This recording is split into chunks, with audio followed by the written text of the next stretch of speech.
Hello and welcome to Story Mode. My name is Faith and this is my variety gaming YouTube channel. I have a practice intro because I'm a real one. Hey guys, hello and welcome. Thank you to you guys that are hanging out in the live chat. Hi Kirst, hi Ara, hi Chris, welcome back. Amazing. I see you like farming games also. I mean, a little bit. A little bit. Hello also to the VOD watchers, you guys that are gonna come and check out this live stream later. And as a video, as a VOD, as a recording, I appreciate it. Thank you. What did I do wrong? Oh, I said I'm a pro because of my intro. Never mind, I'm tracking. I'm tracking. Thank you. Totally a pro streamer. Hi guys. Hello. Welcome to everybody. Thank you for being here. Get excited. We are jumping into our third installment of Horizon Forbidden West. And I re-listened to the last stream, so I actually know where we are. I remember where we left off, so hopefully we can pick up and everything will be nice and smooth, but I doubt it. You guys, let's talk about a few things here at the front. You know how it goes. First of all, we are working our way to monetization on story mode, and currently we are sitting pretty at 141 subscribers out of 500 needed to monetize. So thank you to my new subscribers, you guys that have joined the family, which is a strong word, have joined the club, have joined the audience. We have also 1,754 watch hours out of 3,000 needed for monetization. So guys, we're working our way there step by step, baby steps.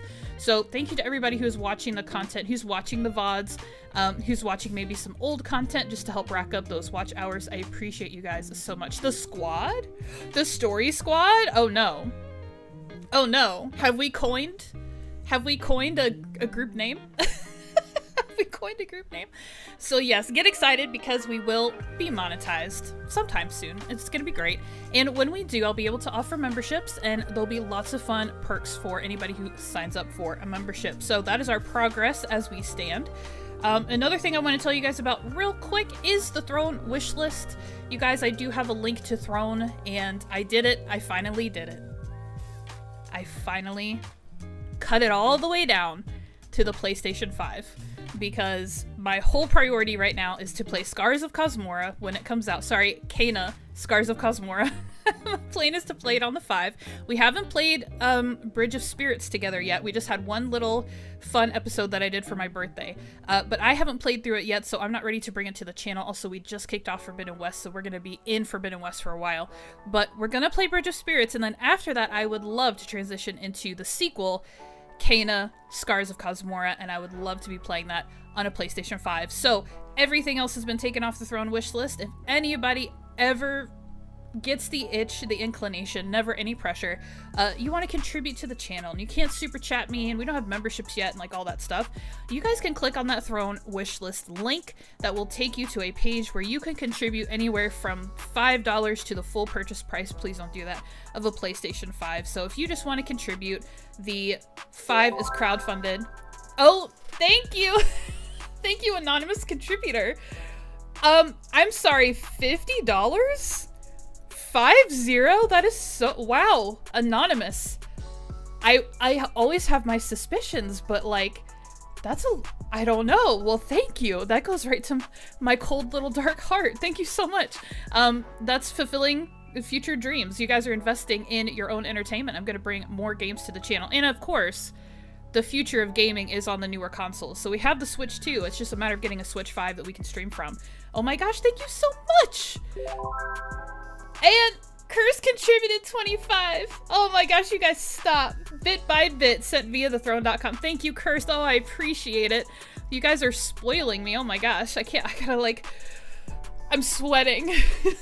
Thank you. I appreciate the support.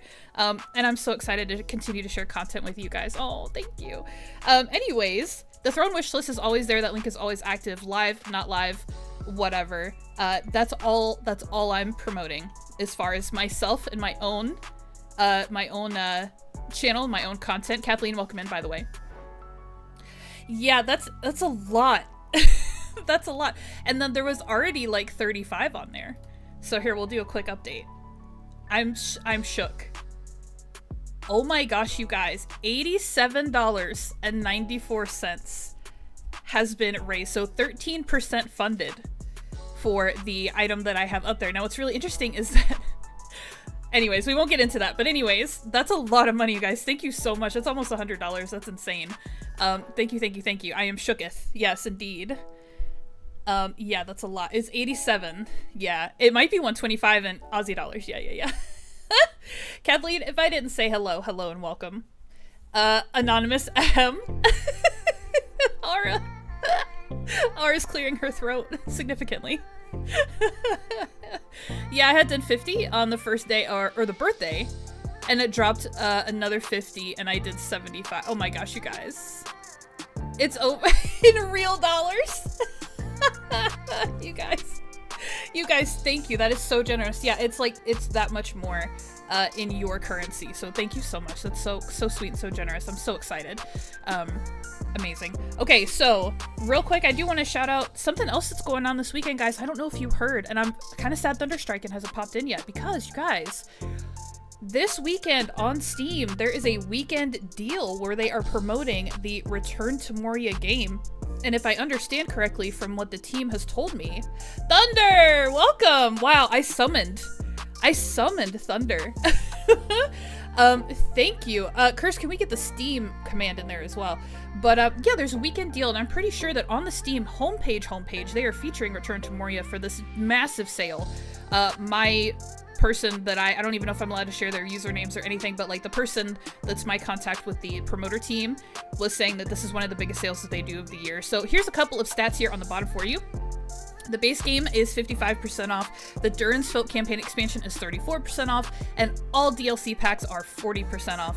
I don't have specific numbers for you, but if you click on that little link to Steam, it'll take you to the Steam homepage for Return to Moria, and you will see what that cost equates to for you. So if you haven't bought Lord of the Rings Return to Moria on Steam, and you play games on Steam, and that's your thing, I highly recommend, especially the original the original campaign is just, you can't beat it. There's just nothing better. It's wonderful.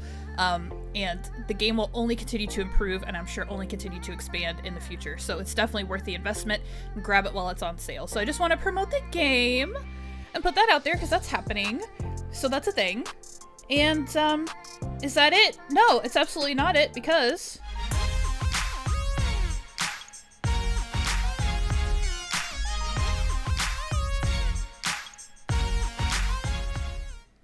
you guys need to tell me something good.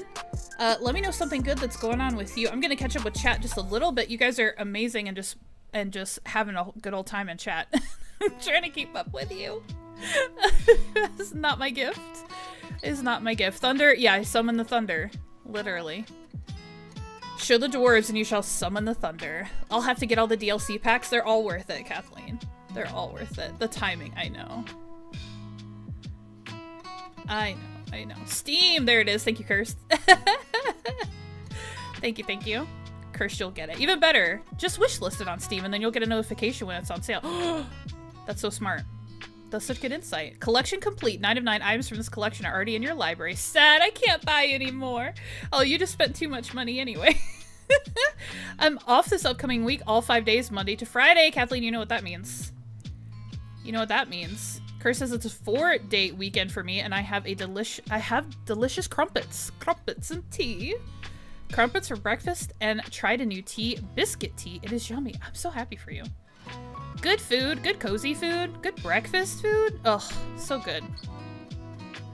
All my car woes have been resolved, and while it did cost some cashola, it didn't cost as much as it could have. Everything is now in order, and I am happy. Oh, Ara, you don't have to worry about it anymore. That's half the battle. Like, the money, the price, the cost of everything hurts, but like, to just be done with it. Oh, any car stuff. I'm so happy for you. I didn't know you had a car. Is that weird? I just assumed you both, well, because you don't live in the city proper.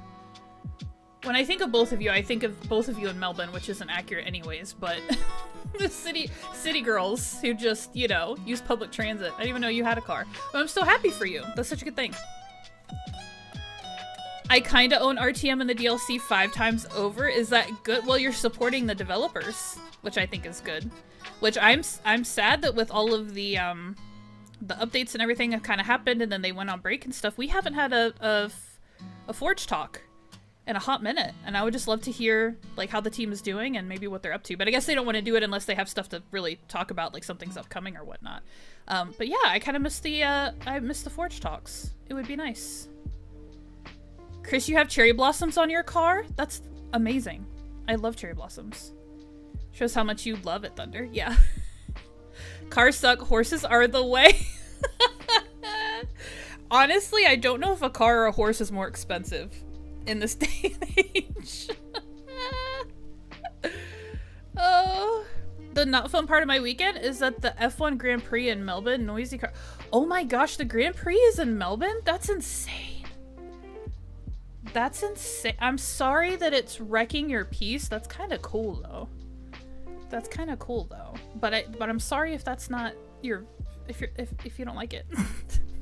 I'm sorry. Yeah. I mean, horses need more maintenance than cars. That's true. That's true. That's true? Hold on. Retired horse girl.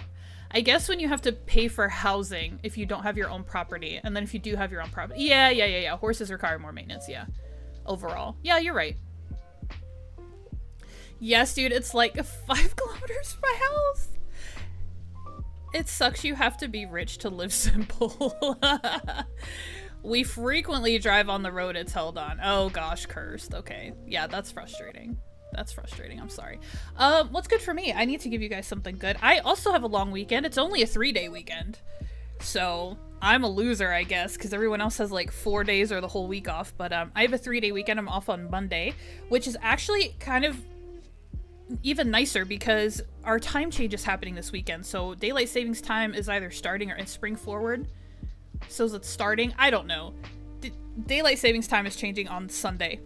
And so because I'm not working on Monday, it won't be weird on Monday morning that like we gain an hour. So like most people will be happy about it, but like I don't even have to think about it, which is lovely. Although it makes me nervous because spring force. So does that mean I'll start streaming at like 11 a.m. for you guys in Melbourne? Because if I'm springing forward, that means my 6 o'clock is going to be my 7 o'clock. And 7 o'clock is like 11 a.m. 7 p.m. for me is like 11 a.m. for you guys tomorrow, right? Right. But would the horse break down on the road for no reason? I mean, not for no reason, but it can definitely happen. Can definitely happen. Oh, Chris, you work tomorrow. Boo. Well, you've got it worse than I do then. How's Mako? Mako, man. Mako the cat is good. He is done with his medication, which I'm so happy about. I don't have to think about it anymore. And I still haven't given him a super thorough examination, but he seems to be good, and I think it would be fairly obvious if his it's not a rash, but for lack of a better description, if that little skin irritation patch, he's had 2 patches, so it felt like it was traveling. It wasn't even that it was expanding. It wasn't like a rash that was getting bigger. It was like it was in one spot and then it was in another. It was on the same leg, but they were like isolated patches. It's really weird. Anyways, it'd be fairly obvious if he developed another one, which is what he was on steroids for, was to kind of like settle that irritation down or whatever. So I haven't noticed anything, but I haven't given him a super thorough examination. I will tell you though, he's devastated that he doesn't get his pills anymore, because this morning he was screaming at me. I should have recorded it before I threw the pill bottle away. I literally should have made a short out of him losing his mind when I shake the pill bottle that had his medication. But he was literally like screaming his head off at me because now he's used to expecting it in the morning. I just did it before I went downstairs to like eat breakfast and go to work and stuff just to make sure it got done. And so he's got that routine in his head of like he gets the pill every morning and then followed by the pill or the treats. And so he was screaming at me today and I had nothing for him. I felt kind of bad. Your DST is already changing. Yes, it is. What time is it now for you? Right now it's 6. It's the 6 o'clock hour, 6 p.m. So I start at 6 p.m., but that's gonna become 7 in the sense that we're moving forward. So it'll still be 6 my time, but it'll be equivalent to 7 p.m. Which, if you guys aren't changing your time, your daylight savings time yet, then I think that's gonna equate to like 11 a.m. for you. I think it means for us you'll start at 9 instead of 10. Oh, I'm gonna go backwards. Oh, okay. I guess it can happen, but you know why much more easily versus cars. For the most part, yeah. I remember I drove down a back road and there was a horse in the middle of the road and I said to myself, what the hell? What the hell? I would have tried to get out and pet it or ride it or something. That's what my brain was saying too. 9 a.m. went, then me and I only have to wait an hour for stream next week. You build a cat tree? Is it amazing? I need to get him a new cat tree. His is old. It's old and sad. And then first weekend in April, it switches to 8 a.m. for us because we move backwards. Oh, poor Mako. Poor Mako. He's not going to get any more medicine shoved down his throat. Cross our fingers, knock on wood. But yeah, I have a 3-day weekend. That's my good thing. And I'm gonna do some cleaning. I'm a little behind, so I'm just gonna go for it. Marcus is gonna go watch the UFC fights at a friend's house on Saturday night, so I might do it on Saturday night. I don't know, but I have 3 whole days to figure it out. Catch up on some cleaning, and hopefully get some Kena in. Kena Bridge of Spirits. I really haven't had any time to sit down and play it, you know, for myself, for my own pleasure, for weeks now, it feels like. So hopefully I'll get a little bit of time for that too. She's a busy girl. She's a busy girl. And speaking of, hold on. Yes, the weekend deal. Speaking of this, I do have playthrough videos getting played on the Steam homepage. So my content is being featured on Steam for this sale to represent Return to Moria. So my playthrough is getting featured on Steam because I'm such a big deal. So there's that too. There's that too. It's shark themed. Oh my god. I need a new cat tree for Charlie and Daisy. Charlie is such a chonker. Oh no, is he getting fat? Is he getting fat? He's not fat. He's just big in the way ginger boys are. Okay, so he's large, yeah. I loved Bridge of Spirits, but I found it kind of short. Don't say that, Chris. I'm loving it so much. I'm loving it so much. It's literally changed, like, it's given me a game to bring to the channel when we're done with Forbidden West. And then I'm gonna get Scars of Cosmora when it releases. There's not a date. It's coming out this year. But I don't have a release date for it, so I have no idea when Scars is coming out. But yeah, I need to get through it. He's got big bones. Oh, ginger cats. Cats, but I still want to say bones. Oh my god. On that note, do you guys want to get into this game? I kind of want to get into this game. That's another good thing. I was listening to, like I said, I was listening to my previous stream. I do it for multiple reasons. Quality control, to remind myself of what we did last time, and all of that. And I was just thinking as I was listening to the gameplay and did my horrible recap of Zero Dawn, like, A, I want to play Zero Dawn on the channel now, but we can't because we can't go backwards. That would just be absurd. And B, I was like, this is such a good game. I genuinely got excited listening back to the stream, our last stream, because I'm just like, oh, this game is so good, and I just, oh, I want to play it. And just thinking about all the things that, like, we've barely scratched the surface of what's gonna come out of this gaming experience. So I'm super glad we're playing this game, and that's a good thing. And we will get it going here. So I'm gonna do this. And really quickly, before we get started, I'm gonna read a couple more chats. It will probably wait until 27 as to not be overshadowed by GTA 6. Chris, I was watching the PlayStation State of Play, and they said 2026 for Scars of Cosmora. Is there a release date for GTA 6? It might not overshadow it if they're like a few months apart. Aussie and Brits would say Aloy is a ginger with her red hair. Checks out. Americans having to have stupid names for everything. You mean ginger? As an American, I agree. Redheads here are also called blues. That's confusing.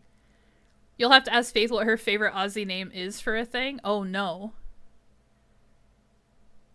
Spill it. Wait, my favorite Aussie name is for a thing? I feel challenged. What my favorite Aussie... You don't mean Arvo. I'm trying to think of all the things that we've, like, joked about. Arvo, Servo... Brekkie. To do with gardening? To do with gardening. What? I'm thinking. I'm baffled. My favorite Aussie thing to do with gardening.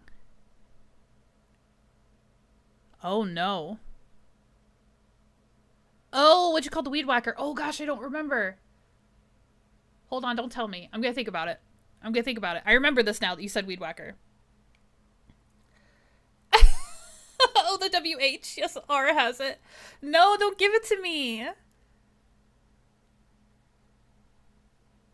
It is absurd. And it's like, but it's so literal. So I'm trying to remember it. That's why it's funny as it's literal. Anyways, you guys stop chatting. I gotta start this game. We can't talk forever. How is that confusing? Calling a Ranga a blue makes total sense. Red and blue are two different colors. That's why I'm confused. They say round May, but I won't hold my breath due to how many times they have held it back. The GTA 6, gotcha. Oh gosh, what we call the weed whacker. Okay, let's recap our playthrough. I probably don't remember anything, even though I just rewatched it.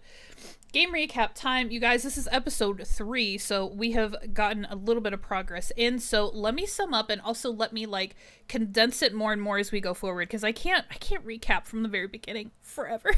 But anyways, this is Horizon Forbidden West. It is a sequel to Horizon Zero Dawn. It is 6 months specifically from the end of Zero Dawn to the beginning of this game. There is a 6-month gap.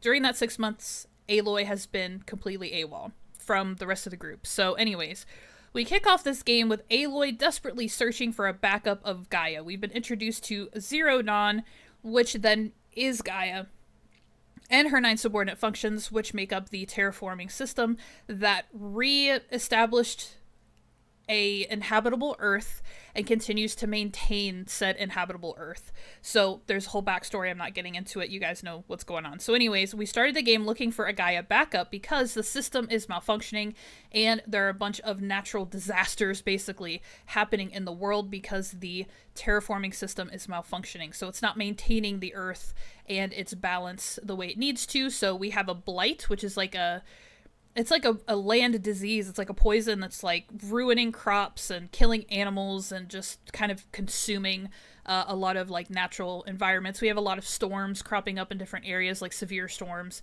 Varl had said something about like algae, like there's too much algae in the water or something. Like so the waterways are getting congested, I guess. So there's a lot of natural things happening.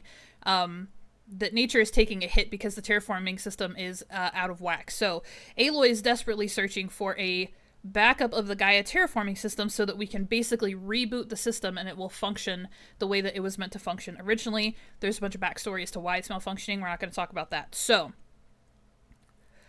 we start the game looking for that backup.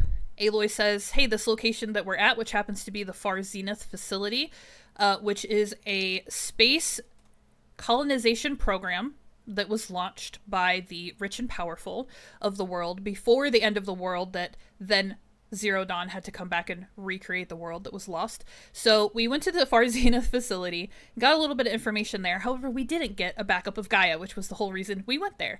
Our friend Varl, who is a fellow Nora of the Nora tribe, the son of the war chief, and a friend of ours, tracked us down and joined up with us because he wants to help. He doesn't really know what's going on, but he just really desperately wants to help.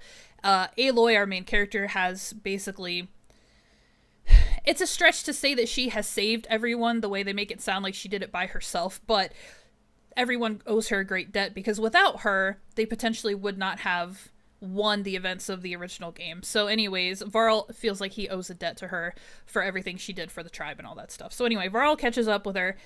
They can't find the Gaia backup. She starts to get mad and snappy, and he says, listen, let's go to Meridian. Let's talk to Spy Master Murad. I love that.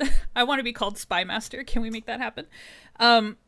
Spy Master Murad might be able to help us find Silence, a character from the previous game that Aloy was working with that actually knew a whole lot about what was going on and has like a lot of useful information knowledge, not only about the current world and details happening within that, but also like associated with the Zero Dawn program and all of that stuff too. So he would be a good resource of information to potentially help us find another Gaia backup. He might know some things that we don't. So we were going to look for him. We were going to go to Meridian, talk to Murad, and we were going to look for Silence. And Silence went, no pun intended, radio silent at the end of the last game. So when Hades was allegedly defeated, Silence went dark. We haven't heard from him in the last 6 months. Okay, so we came to Meridian.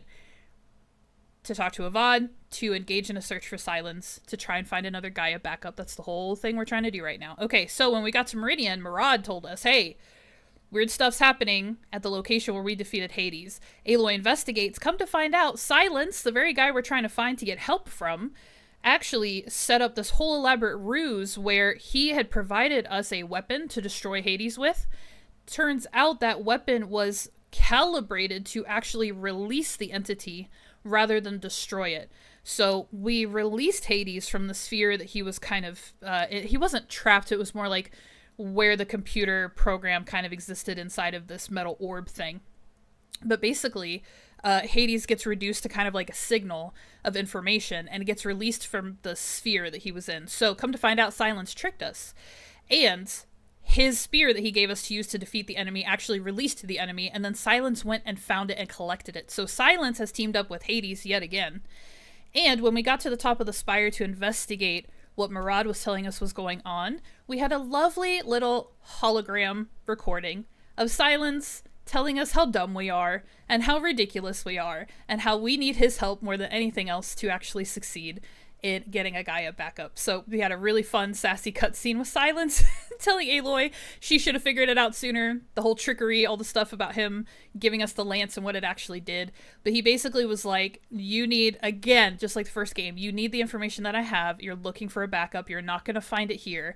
You need to come find me, Silence, in the Forbidden West. So that's what's prompted us to try and make our way to the Forbidden West, which I will break down just briefly, not right now, but in the near future. I will break down the difference of where the original game took place specifically in the United States to where specifically the Forbidden West actually is in the United States. So we're actually headed like to California and to Montana and to like the western side of the United States. So it's really, really cool. It's another element of this game that's to be admired and loved and appreciated, is that it is staged in the United States, and there are actual recognizable landmarks and things that we're going to be able to find in this game to kind of draw the reality of it all together. So anyways, we have to go to the Forbidden West. We tell Murad this, we report to him and Varl, and we say, hey, come to find out, Silence tricked me. I've got to go to the Forbidden West to get this information. It's the only thing I can do. So Murad is like, well, that's too bad, because there is a raging, violent tribe called the Tenakth that will kill you on sight violently with no hesitation, no questions asked. They will kill you if they catch you, and they're very, very defensive of their territory. That's why the West is termed forbidden to begin with, because it's extremely dangerous because of this violent tribe that lives over there. So we are in Meridian, correct? That is the capital city of the Karja. The Karja, Sun King Avad himself, has brokered a delicate peace, I'll just keep using the term delicate because I can't think of the word that I'm looking for. It starts with a T, but I don't know what it is. Tenuous, maybe? A tenuous peace with the Tenakth. So we have this kind of embassy. We have this little peace summit that we host every once in a while. This is not the first one that we're trying to get to, but they've brokered a very like tenuous peace between the Karja and the Tenakth, and there's backstory to that we don't need to get into. And so what Aloy is trying to do now to gain access to the Forbidden West, which is where we have to go next to pursue our Gaia backup, is to meet the Tenakth at this embassy, at this summit, and basically gain permission to travel through their land. So that we're not just like, she doesn't just show up and they just kill her on sight. She needs to go kind of like broker some kind of understanding with the Tenakth and say like, hey, I just need to pass through. I need rite of passage. Will you guys like agree to like just let me do this, because it's, you know, whatever. So we're trying desperately to get to this embassy. Now what's really fun is that there's a bunch of obstacles in our way. We are in a outpost called Chainscrape. This is like an Oseram work camp basically, and it is on the, I think it's like right on the edge of Sunfall, or not Sunfall, Barren Light, which is a Karja settlement. So we've got Oseram here, we've got Karja, we've got all of that happening here in this area. And the embassy is supposed to be held near Barren Light, so we're not quite to that location yet. However, there was a invasion of bristleback machines. They came and infested this valley, and so, like, they stopped all work in Chainscrape. Basically, people aren't allowed to leave the settlement because it's dangerous. There's a bunch of angry wild animals out there trying to kill them. So we have a work stoppage happening in Chainscrape because of the machines. Also, the Sun Priest from the Karja capital of Meridian, who's supposed to host the embassy, he's supposed to facilitate the meeting of the Tanakh with the Karja that Aloy's trying to get in on. He is stranded because of the monsters, the machines in the valley. So we had to clear the machines out of the valley so that it was safe again. And now the Sun Priest we got him as far as Chainscrape. He was like up on a mountain somewhere. We got him as far as Chainscrape. And then he said, until the work stoppage is lifted, I'm not going anywhere. Because basically, like I said, the work stoppage is a result of the machines kind of running wild in the valley. And the guy who kind of runs this settlement here at Chainscrape, his name is Ulvund. He like called a stop because it was too dangerous. He was like, nobody gets to work or do anything productive because it's just too dangerous. There's too much going on. So now the Sun Priest is like, until that's resolved, I'm not gonna host the embassy, which is all Aloy is trying to do is make this embassy happen so she can frickin' move on with her life. So we've kind of been stuck in this area and trying to get this embassy to happen. So right now where we're picking up is I'm gonna get a little bit of backstory from a friend about Ulvund and about Chainscrape and kind of what's going on, because this is actually a bit of a story. This is a bit of a thing. More than just this having to tell this guy to stop being stupid. I killed all of the machines, so it's safe now. Blow the horn, yada yada. We have to like investigate some stuff. We have to like dig into it. We have to have a bunch of conversations. So gotta love this franchise for being very narrative driven and having a lot of content as far as that goes. So we're gonna talk to our friend Petra. I gotta find her in the tavern, which is like impossible. Get some context from her. And then I'm gonna go confront Ulvund and be like, hey dude, I cleared out the bristlebacks, so you need to release the work stoppage so everybody can get back to work, and then also I can get the Sun Priest to go host this embassy and I can move on with my life. So that is what we are trying to accomplish right now. I probably left out something important, but that already took too long to explain, so I will work on being more concise as we progress. Any questions? No. Okay, great. Let's get into this. What are you guys talking about? I just see my chat going off. What are you guys talking about? I thought you'd left by now. Okay. Rockstar would have to stop firing staff to get GTA. Oh, you guys are talking about the game? Need a timer on screen to help Faith keep her recaps to 5 minutes? Not possible. Timer, no timer, not possible. That would be nerd suppression. You'd left by now. The action maybe as the wire goes around it. Whips. Yes. You call it a weed whipper? That might be enough to trigger the memory in Faith's brain. It's not. In the Call of the Mountain, you play as a Shadow Karja, and you get to meet Aloy in VR for a short bit. I couldn't help myself, so I gave her head pats. Oh my gosh. Find you later. That's interesting. So, Call of the Mountain, if you didn't pick it up from Chris's comment, is the VR game in the Horizon franchise. That's crazy to me that you play as a Shadow Karja, like they're the enemy. Hey Axe, welcome in. I'm sorry, I was doing a recap. I can't look at chat or like my whole brain will fall apart. Gotta find out you guys call it Ent Whip or something horrifying. Did Nightbot? Oh no, Curse did it. Okay, thank you. Axebeard, welcome in. Promoing Axebeard. We were just talking about how Return to Moria is on sale on Steam this weekend. Check out Axebeard's channel because not only is he going to be playing Return to Moria, also his content will be playing on the Steam homepage along with mine, as well as we'll be hosting giveaways if we haven't already missed the giveaways. So definitely check out Axebeard on YouTube. The link is in the chat. RTM, good stuff. Lots of building, lots of good information if you want to like get into the nitty gritty of that game. A great creator for that. Hey, I thought you'd left by now. Chris said I never noticed that. I don't know what you didn't notice. That's cool, like 100 or so. Who lives in Texas? Not me, I'm in Tennessee. That would drastically shorten the game if Aloy did get taken out for trespassing. Right. I mean, in the game. Sorry, should have specified. And I know you guys are responding to stuff that I was saying too, so I'm not going to be able to go back and remember what I said. I could imagine they would be cowboys. It's a little early in civilization for that. But yeah, ranchers with big guns. I don't think we're south enough for Texas in either game, so I'm not sure. Now, but we'll talk soon. I'm in the Midwest and we have plenty of rednecks. It's just so cold no one has a redneck. Right.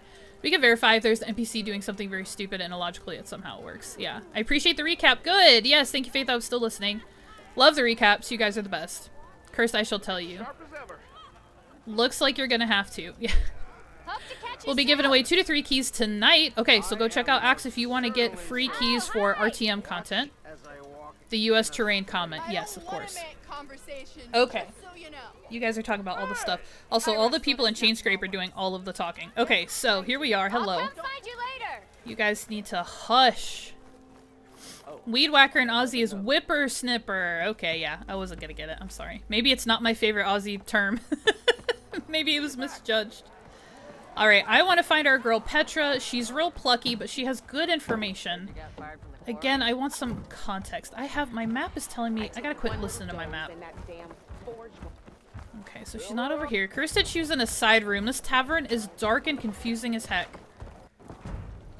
There she is. Who? What? Who? What? Who's in my way? Hey, Petra. I did change my mind about the brew. I just want to point something out really quickly to you guys. Machine Strike. To the claim. Hold on. Hold on. I literally can't. I can't with all the ambient noise. I hope you guys can hear me. It's not too loud. I can't focus with all those voices in the background. Okay. Machine Strike is an in-game mini-game. I don't know if I've ever played it because I hate stuff like this in games. A version of this is one of the biggest things that turned me off from Final Fantasy VII Rebirth, the sequel to Final Fantasy VII Remake, which I loved with all of my heart. When I started playing Rebirth and they had that stupid card game Queen's Blood, and like you had to play the stupid card game Queen's Blood to actually progress in the game itself, I was livid. I was so mad. I hate minigames like this. Now, why this is okay and I'm not mad about it in this game is that you don't have to play it if you don't want to. You don't have to. So, Machine Strike is a fun side minigame thing that you can play. I have no idea. I think it's a strategy game. I think it's kind of like what it sounds like. But I'm just pointing this out. So this is here, and then there'll be other tables that you could play at in other significant locations. So I just want to tell you guys about Machine Strike. Also let you know that I hate minigames with a passion, and I literally, multiple reasons why I did not finish Rebirth. One of the biggest ones was because Queen's Blood was in that game, and it was forced on me, and it made me incredibly angry. So anyways. That's my story, and I'm sticking to it. Okay.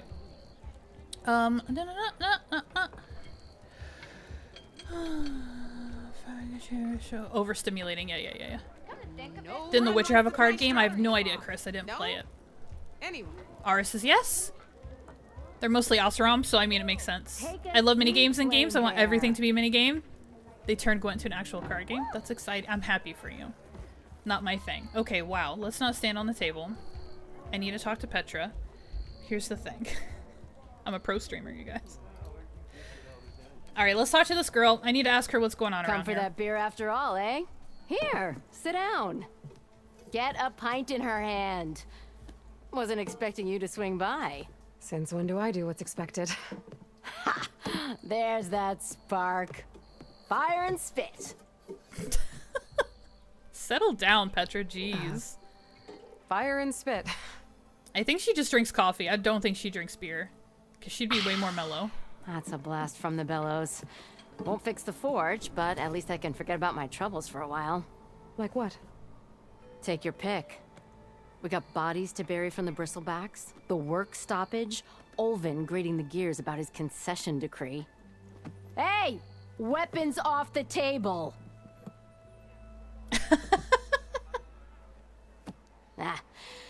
Don't listen to me.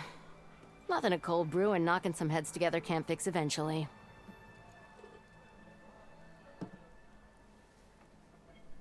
I find it interesting that at certain angles Petra hair looks blue. It's definitely not. I like that Aloy sounds older. Chris says, yeah. Yeah, you don't see that in games much. Coffee drinking? Agreed, it's a problem. I am really over Ashley Birch as a voice actress in this game. I'm sure that she is a, thank you, yeah, pro streamer. Oh look, we actually got the right image up there for once.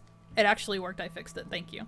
I'm not a pro streamer, I'm the worst streamer. But anyways, listening again to the live streams, she's probably a wonderful person. And I think she's a good actress. Her voice is so breathy. Everything she says has so much air in it. And like she will end words with this big exhale. She could be like Chainscrape, or like, I don't know, I can't believe this.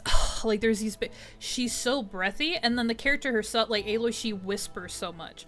So like when she's talking to herself, just to give you the player exposition about what's going on, it makes sense that she kind of whispers, but she whispers everything, and she's so breathy to like her voice barely comes through, and it's driving me bonkers. It's kind of making me mad because everybody else is kind of loud and crisp. I mean, Petra sounds great, Aaron sounded great, Varl you can hear, you can understand, but like Aloy is always talking with all of her breath. It's like, are you Treebeard, or are you a badass Nord brave who has important things to say and should learn to enunciate a little bit more? I'm over it. Anyways, back to the game.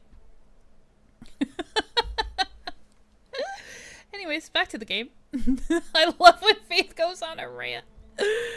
Oh gosh. We need a rant redeemable. Was she the one who voiced Zelda then? No, Zelda isn't she's a little bit breathy too, but she's just up in her head voice. She's in a really high falsetto. So this is different. And like I actually like Ashley Birch's voice. I don't think she actually talks like this. I've seen her in interviews. But there's something about the way they directed her, or she chose to do, that they're just like, every sentence you say has to be exhaled. You can't just speak with your voice. You need to exhale while you're talking. It's like the weirdest. It's such an interesting thing. My ears. If that's who voiced Zelda, then yes, it's not. Zelda's voice is aggravating. It is. No, absolutely different person. Absolutely different voice. Absolutely different problems with those voices. No. Okay, so I'm gonna talk to her about the bristlebacks. At the moment, we have cleared all of the bristlebacks out of the valley, so technically the threat has been eliminated. But like I said, because I know, spoiler alert, the bristlebacks are actually a bit of a story. So let's get some information from Petra about the machines. So the bristlebacks in the Daunt.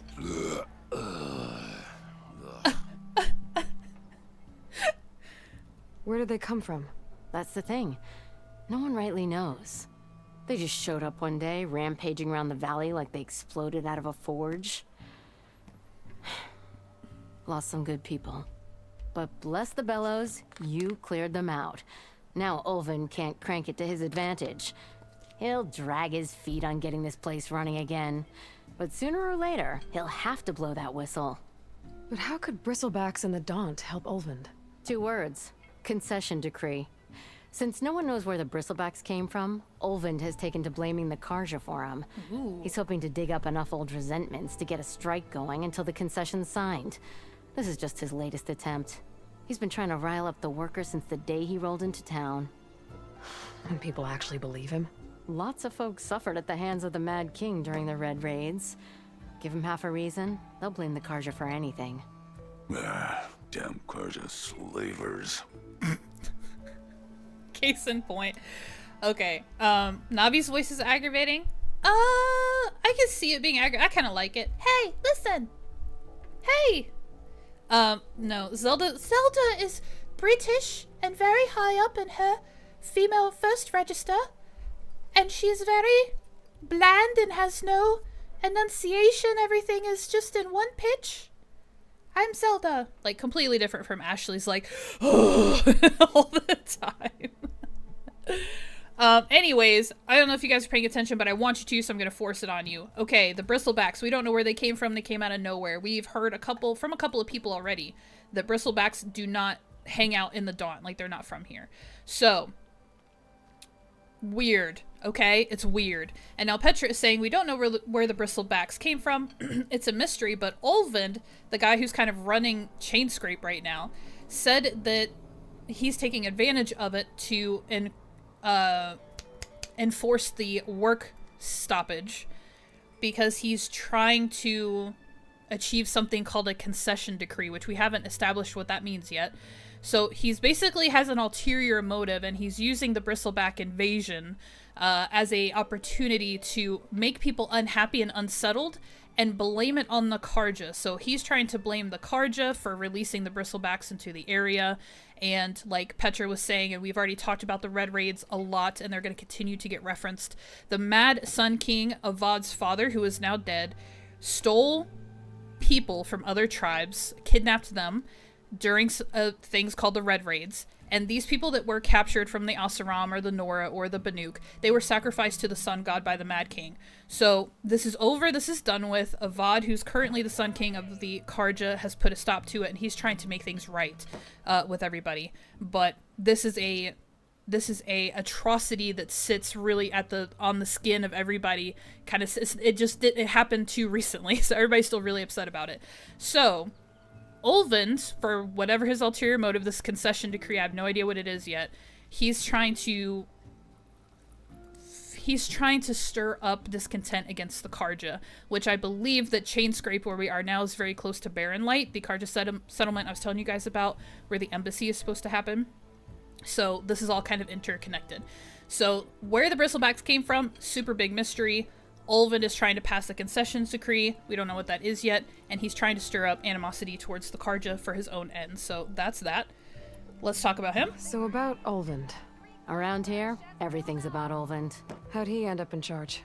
He got here early, like a squirrel smelling a fat nut. He knew rebuilding Barren Light would need stone and timber. So he jangled purses all over Mainspring, getting investors to front claims on anything in the Daunt that might be worth a damn. Thing is, all the bankers back home know that this is Karja land, and the Sun King can revoke those claims at any time. That's why he's desperate for the magistrate to sign off on a concession decree. Shoot, I didn't catch most of that because you guys are making fun of me in the chat. So Ulvund basically jumped on Chainscrape when it became a settlement. Barren Light is being rebuilt. So he knew he could commercialize on their need for supplies and materials. So he established Chainscrape, or came and took possession of it really quickly in its early stages as a support facility for the rebuilding of Barren Light. And so he's got people to invest in it. This is like a whole thing. So let's talk about the decree. This concession decree, what is it exactly? And how would it help Ulvund? It's pig diddle, that's what. A writ that would put all Osram claims in the Daunt under Osram law, even though they're on Karja land. It would mean that any existing ore, stone, and timber claims couldn't be revoked by the Karja. No more risk, no more hesitation for investors back in the claim to pour in the shards and expand their business. And since Ulvund has a stake in all those claims, it would make him richer than a scrapper in a junk heap. Not to mention Chainscrape would become an Osram municipality, so he could buy enough votes to call himself an elderman. He's a sly old badger, I'll give him that. Figures if he keeps up the pressure, eventually the magistrate will sign. Oof. Politics. Okay, if I understand correctly, Chainscrape and its surrounding area is Karja territory, but the Osram have established this here in Chainscrape to support, again, the rebuilding of Barren Light. So I think that's how they're justifying this kind of cooperation. So what Ulvund is trying to do is basically pass a decree that gives the Oseram the rights to the land that they are on and all of the resources therein, even though it's technically Karja territory.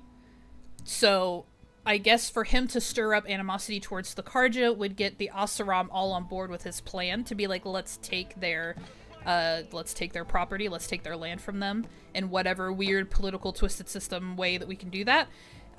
So that seems to be what's going on here. Also, like she said, back home in what is the capital city for the Oseram? I don't remember, but like back home where all the rich Oseram, if there are some, live, they've invested in this. And so basically Ulvund, if he was able to lay claim to all of the land and resources that they're currently on, he would basically make a fortune in like investments and all of this stuff. So anyways, Meridian, that's Karja. No, the Oseram.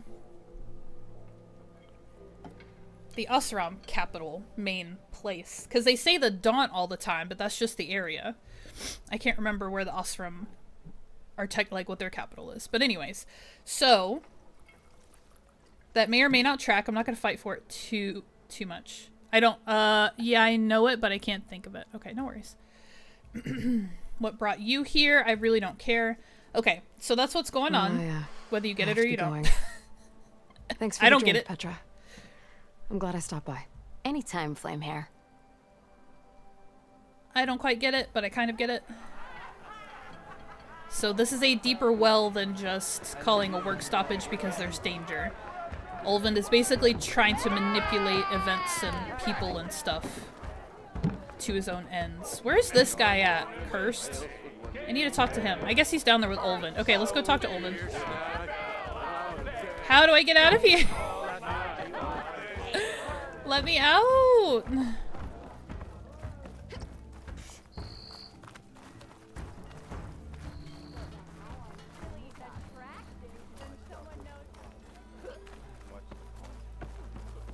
Yeah, he's over here. Okay. Are you guys ready for this charming fellow? What do you want, Ulvund? Some kind of payment? My dear magistrate, you think I can be bought? If you want that whistle blown, all you have to do is have your soldiers remove the bristlebacks and sign the concession decree. He's tacking it on. Face it, what other choice do you have? Hi.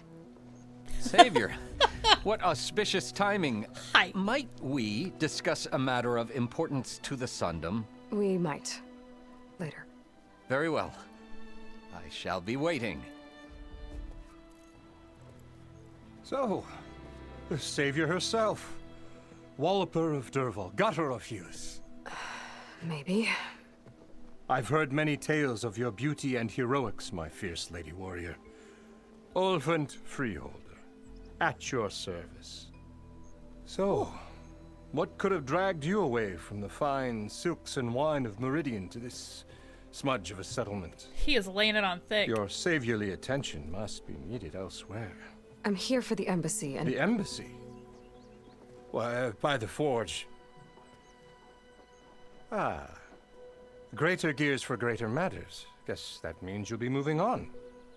Once I've dealt with any problems around here that need my saviorly attention. Ah, the bristlebacks, of course. Got to get rid of them if you want that embassy to take place. Well, best get to it, hey? And off you go. Not so fast.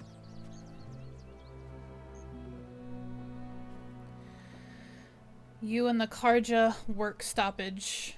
I don't know why she isn't just saying I took care of the bristlebacks to put him in this place. You ordered the work stoppage? Indeed I did. We're laborers, not soldiers. Until the Karja clean up their mess and give us the fair deal we deserve, I'm not risking Osseram lives.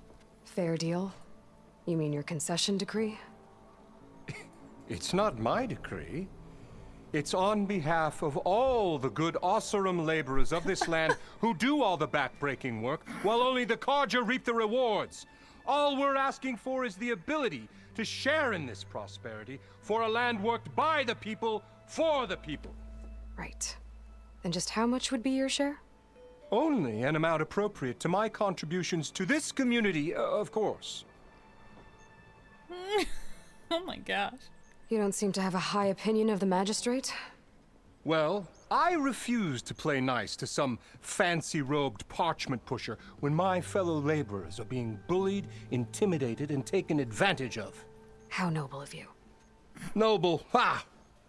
Born with a hammer in hand, I was. Nobody handed me anything or dropped opportunity into my lap.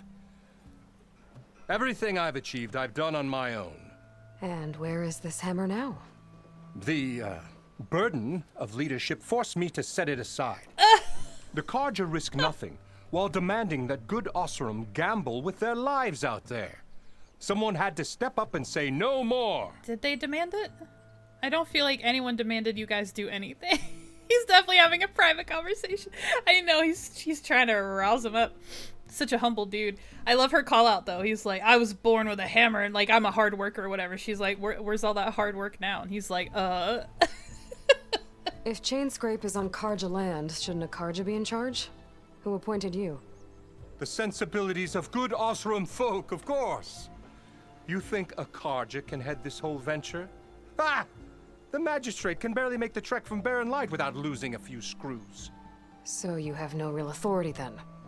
People only follow you because you say so. Loudly. Anyone who has followers has authority. I've been with Chainscrape from the beginning. I mean, I'm practically its founder, and its honest folk know I'm indispensable to its success. I cleared out all the bristlebacks. Oh, you did? Now that you've recovered from your shock, time to blow the whistle. Oh, there, not so fast. I'll have to send someone out to confirm the kills. Make sure the valley is safe again. It shouldn't take more than a day or two. No. You blow the whistle now. These are No. innocent Osram lives we're talking about. She, like, here. hissed at him. Surely the Either you do it now, or I will. I knew you could do it! Friends, gather around.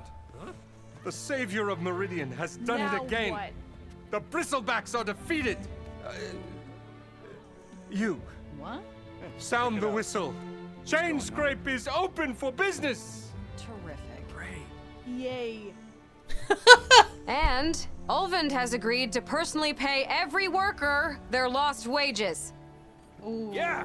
That's more like it. Yeah! Whoa. Haha. Yeah! Yeah! Don't you have an embassy to get to? Yeah, I guess I do. Well played, Aloy. Yay. I know. That was killing me, right? Oh, this is what a dictatorship begins to look like, yeah. Oh my gosh. Okay, merchants are now available. You can purchase new equipment, restock your resources, and sell unneeded items at merchants. Items in the valuables to sell category are always safe to sell. There are many types of merchants. Stitchers sell protective outfits, hunters sell powerful weapons, herbalists sell potions, and cooks will sell skill-boosting food. What is this? What is this? Return to Moria. Other merchants have their own unique stock. Visit a new merchant whenever you encounter one. Well, the Yep. Chainscrape's back to work. Merchants should be open to trade.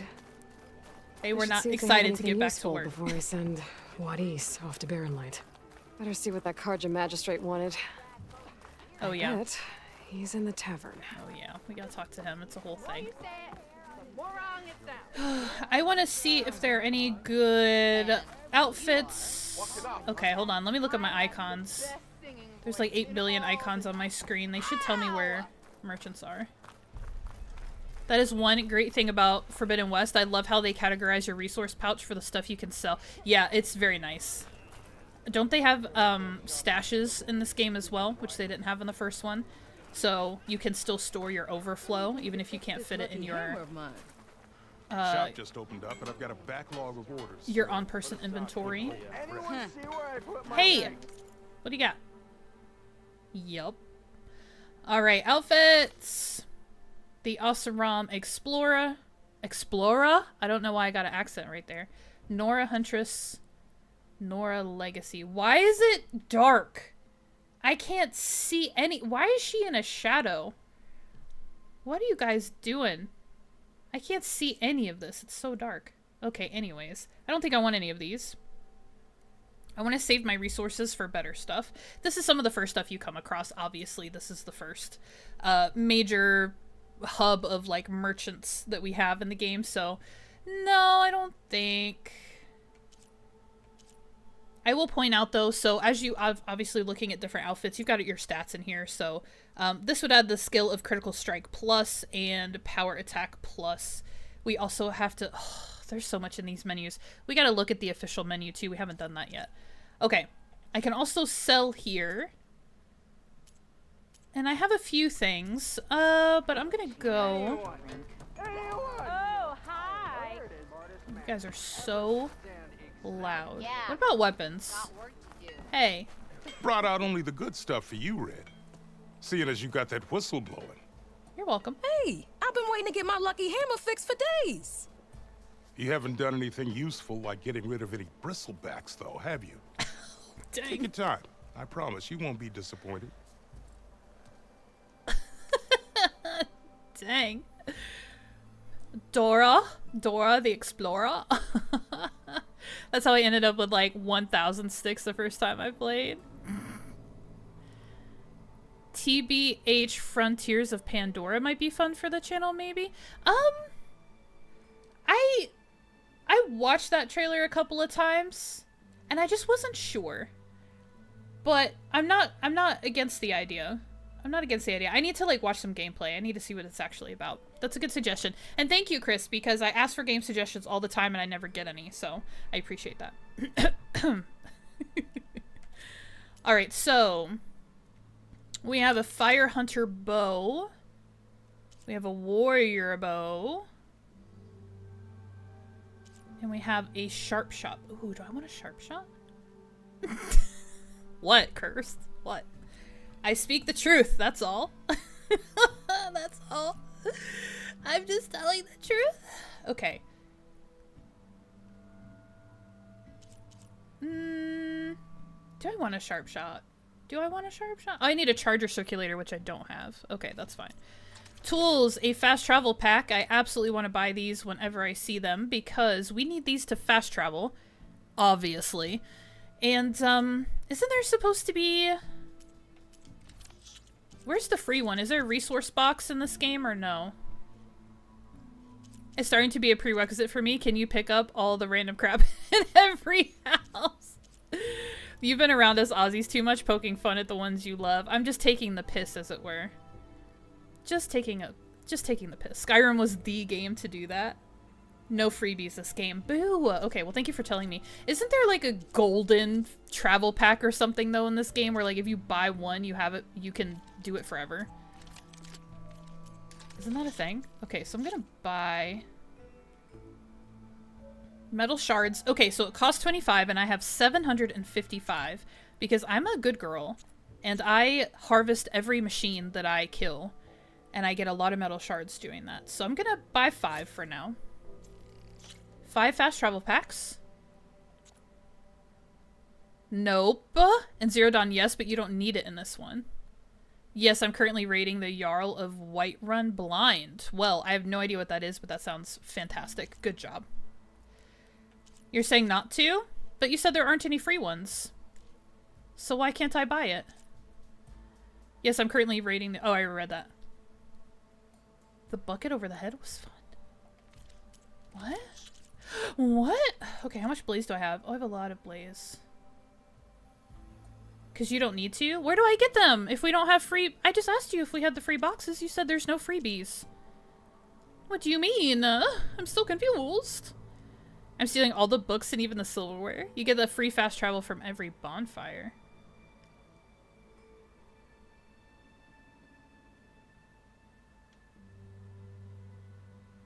I'm confused. So what are the packs for in this game then? I'm so confused. Okay. I'm gonna look at my coils. Coils are what you use to upgrade your weapons. Do I want to sell these? Probably, because they only increase my acid, I guess resistance, or maybe it's damage. Acid damage +7, fire damage +7. That's such a small, percentage that, I don't care. And then weaves are the items that you use to, improve your outfits. Increases your defense against damage from melee attacks. Increases your defense against damage from melee attacks. So they're both melee defense. I just know I'm gonna get higher percentages later. So I'll go ahead and sell these.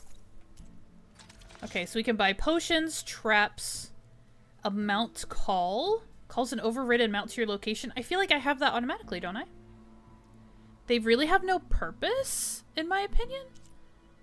Fast travel packs? You don't. I'm so confused. Smoke bombs are definitely worth having, but I can only carry 2, and I have 2. Ah! Okay, so here's all the fun randos that I've been picking up as we've explored. And to Curse point, they've actually broken up your inventory into categories for this game, which they did not do in Zero Dawn. They organized them according to categories, but they didn't break them up like this. So valuables to sell is your top section. And basically, like the game was telling us and then Curse confirmed, I can sell all of these things because I don't need them for anything. So not only does this say does this tell you that, hey, this has a decent sell value, but it's safe to sell these things. You don't have to worry about it. So I'm going to mark stuff to sell so that I don't have to do it all individually. And then I'll hit the X for 147 metal shards, which I don't really need, but why not? Scrounger, Spark Coil, Burrower, Sound Shell, and Bristleback Tusk. I'm going to keep my... So it says key upgrade resources, so I'm imagining these are going to be pretty useful for upgrading different things. Gear upgrade resources. What does key upgrade mean then? I wonder what that means. Used for upgrading weapons and outfits. Upgrading weapons and outfits. Okay. And then pouch upgrade resources. This is what I was hunting boar for, because I want to upgrade my carry pack inventory here. Ammunition resources. I have so much Ridgewood.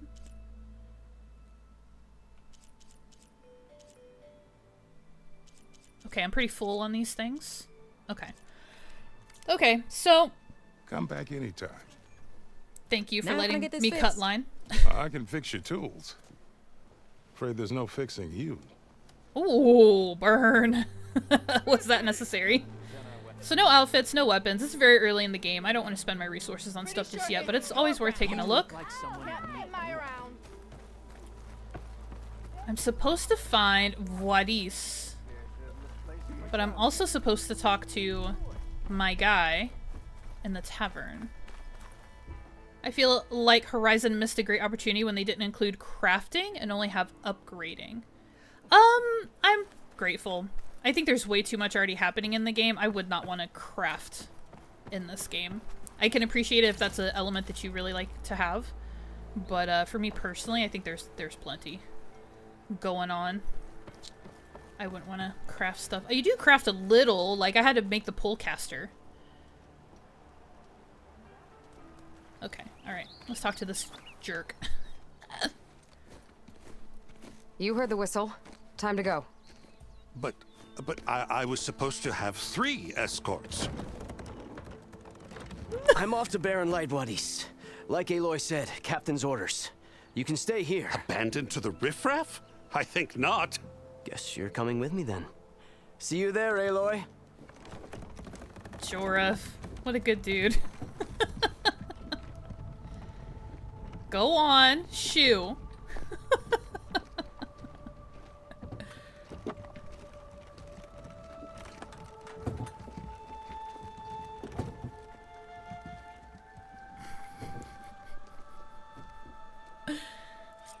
Forbidden West already has so much in it, I'd be overwhelmed. Maybe post in, Now that boss. that's done, the embassy can finally get underway. Oh, look at us making If I can get progress. through it, I'll be able to track down Silence. Silence. Hades. And Hades. Maybe. Guess I could head straight for Baron Light. Or poke around the Daunt some more first. She literally gave me an extra sigh.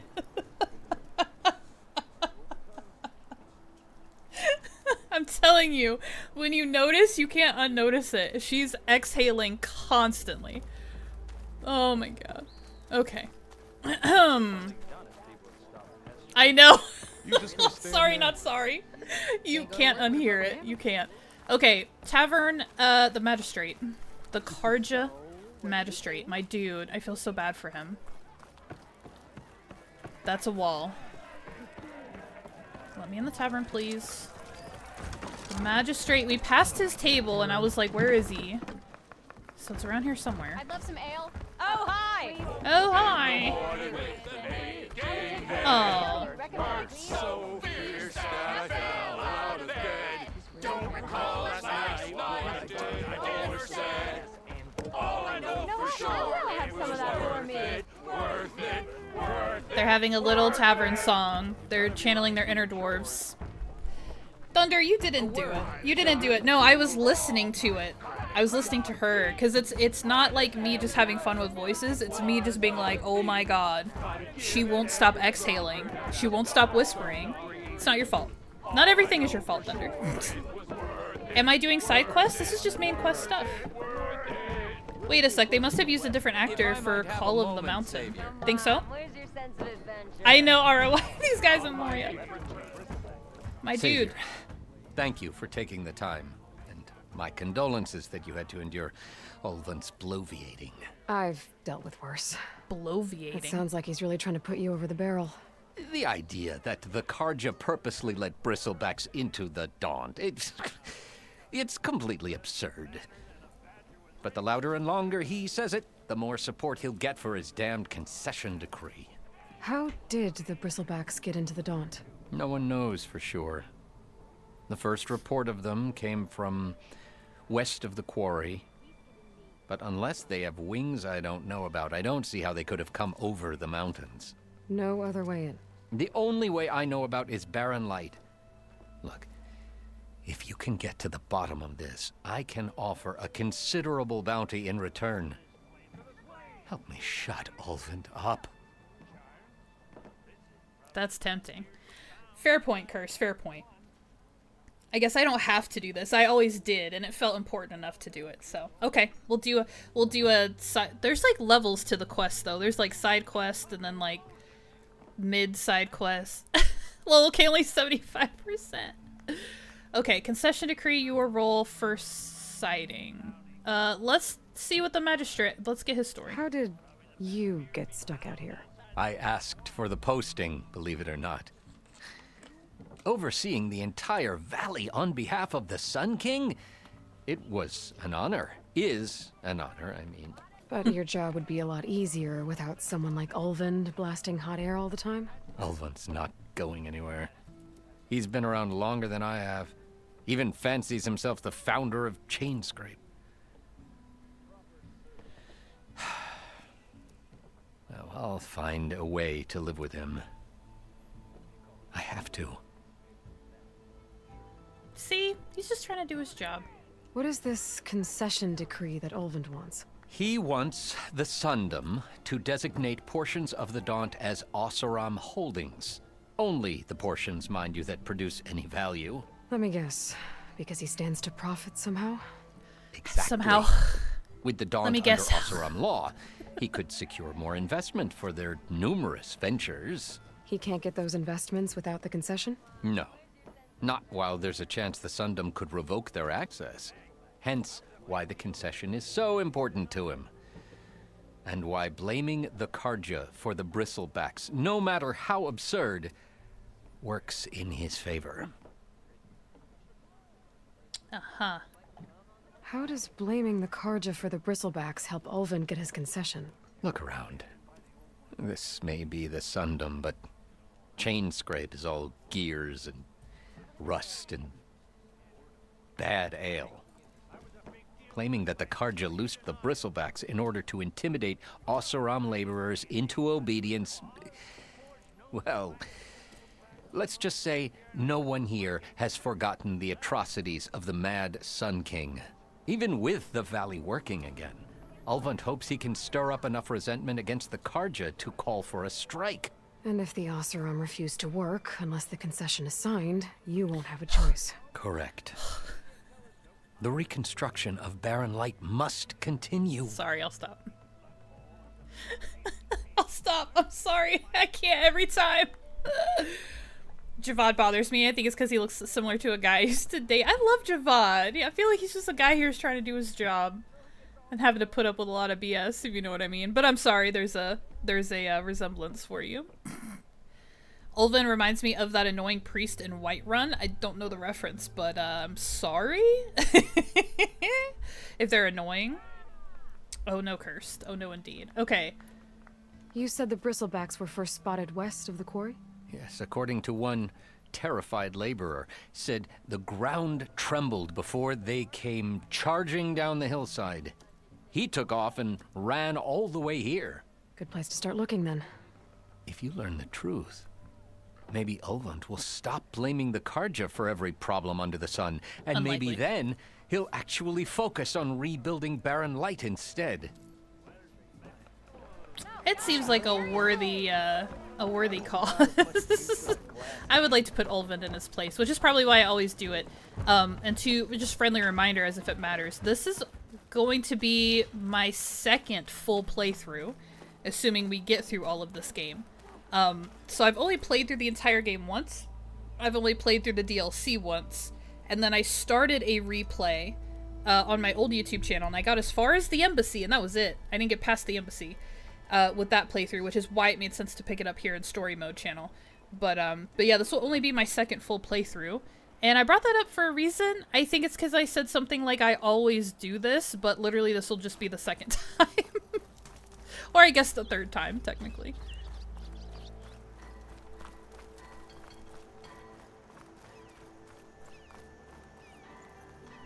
Okay. Hold on. Okay, let's look at the menu real quick, you guys. Practical things, practical things. So my map, obviously, and it's one of those fun maps that you uncover as you travel. So as I enter new areas, this fog will clear. And then here's just letting you know, here's the town, here's Chainscrape. All these green exclamation points, as I told you guys before, are side quests. So these are all individuals that I could talk to in Chainscrape to do like side quests for them, but I'm not going to do those. And this will also highlight your workbench and your merchants, as well as your stash, your save point, all of that good stuff. Melee pit.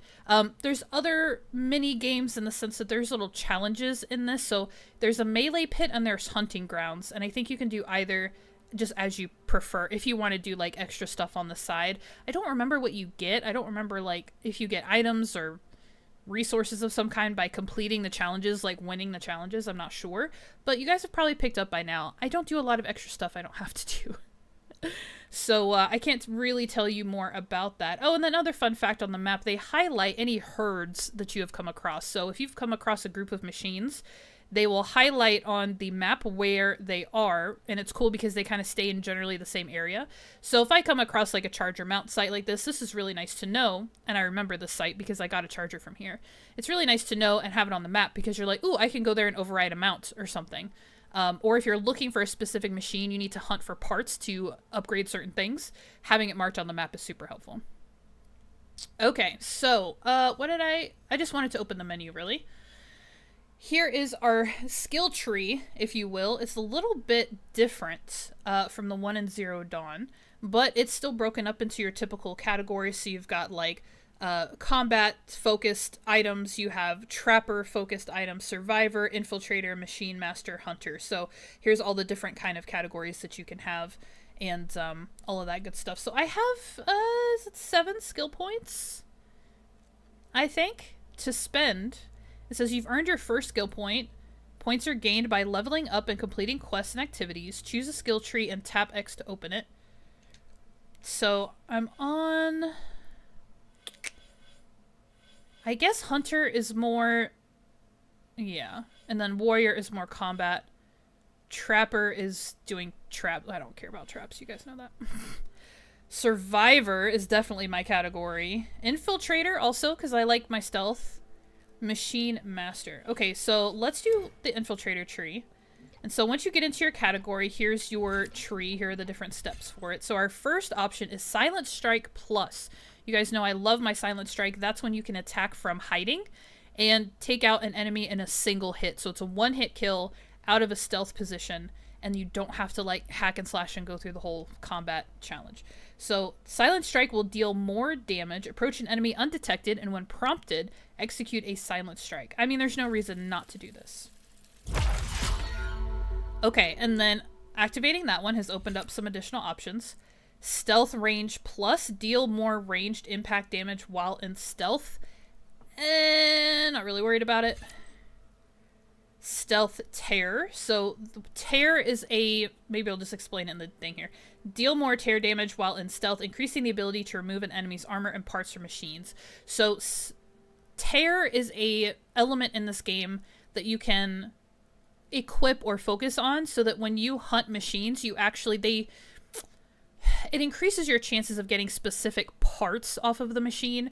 So if you're looking for a heart or a lens or a scrapper tail or something, that's not a real part, but basically Tear is going to cause your weapons to separate the machines from their armor more, from those pieces more. So it increases your chances of getting specific stuff. I think I'm over explaining that. So I don't really care about Tear that much. I don't really care about increased long range stealth because I don't typically... Well, that's not true. I go for a lot of headshots from the ground. Okay, alright, we'll do this one. We'll do this one. We'll do this one. Okay, what else did we get then? Silent Strike heal. Recover health when using Silent Strike.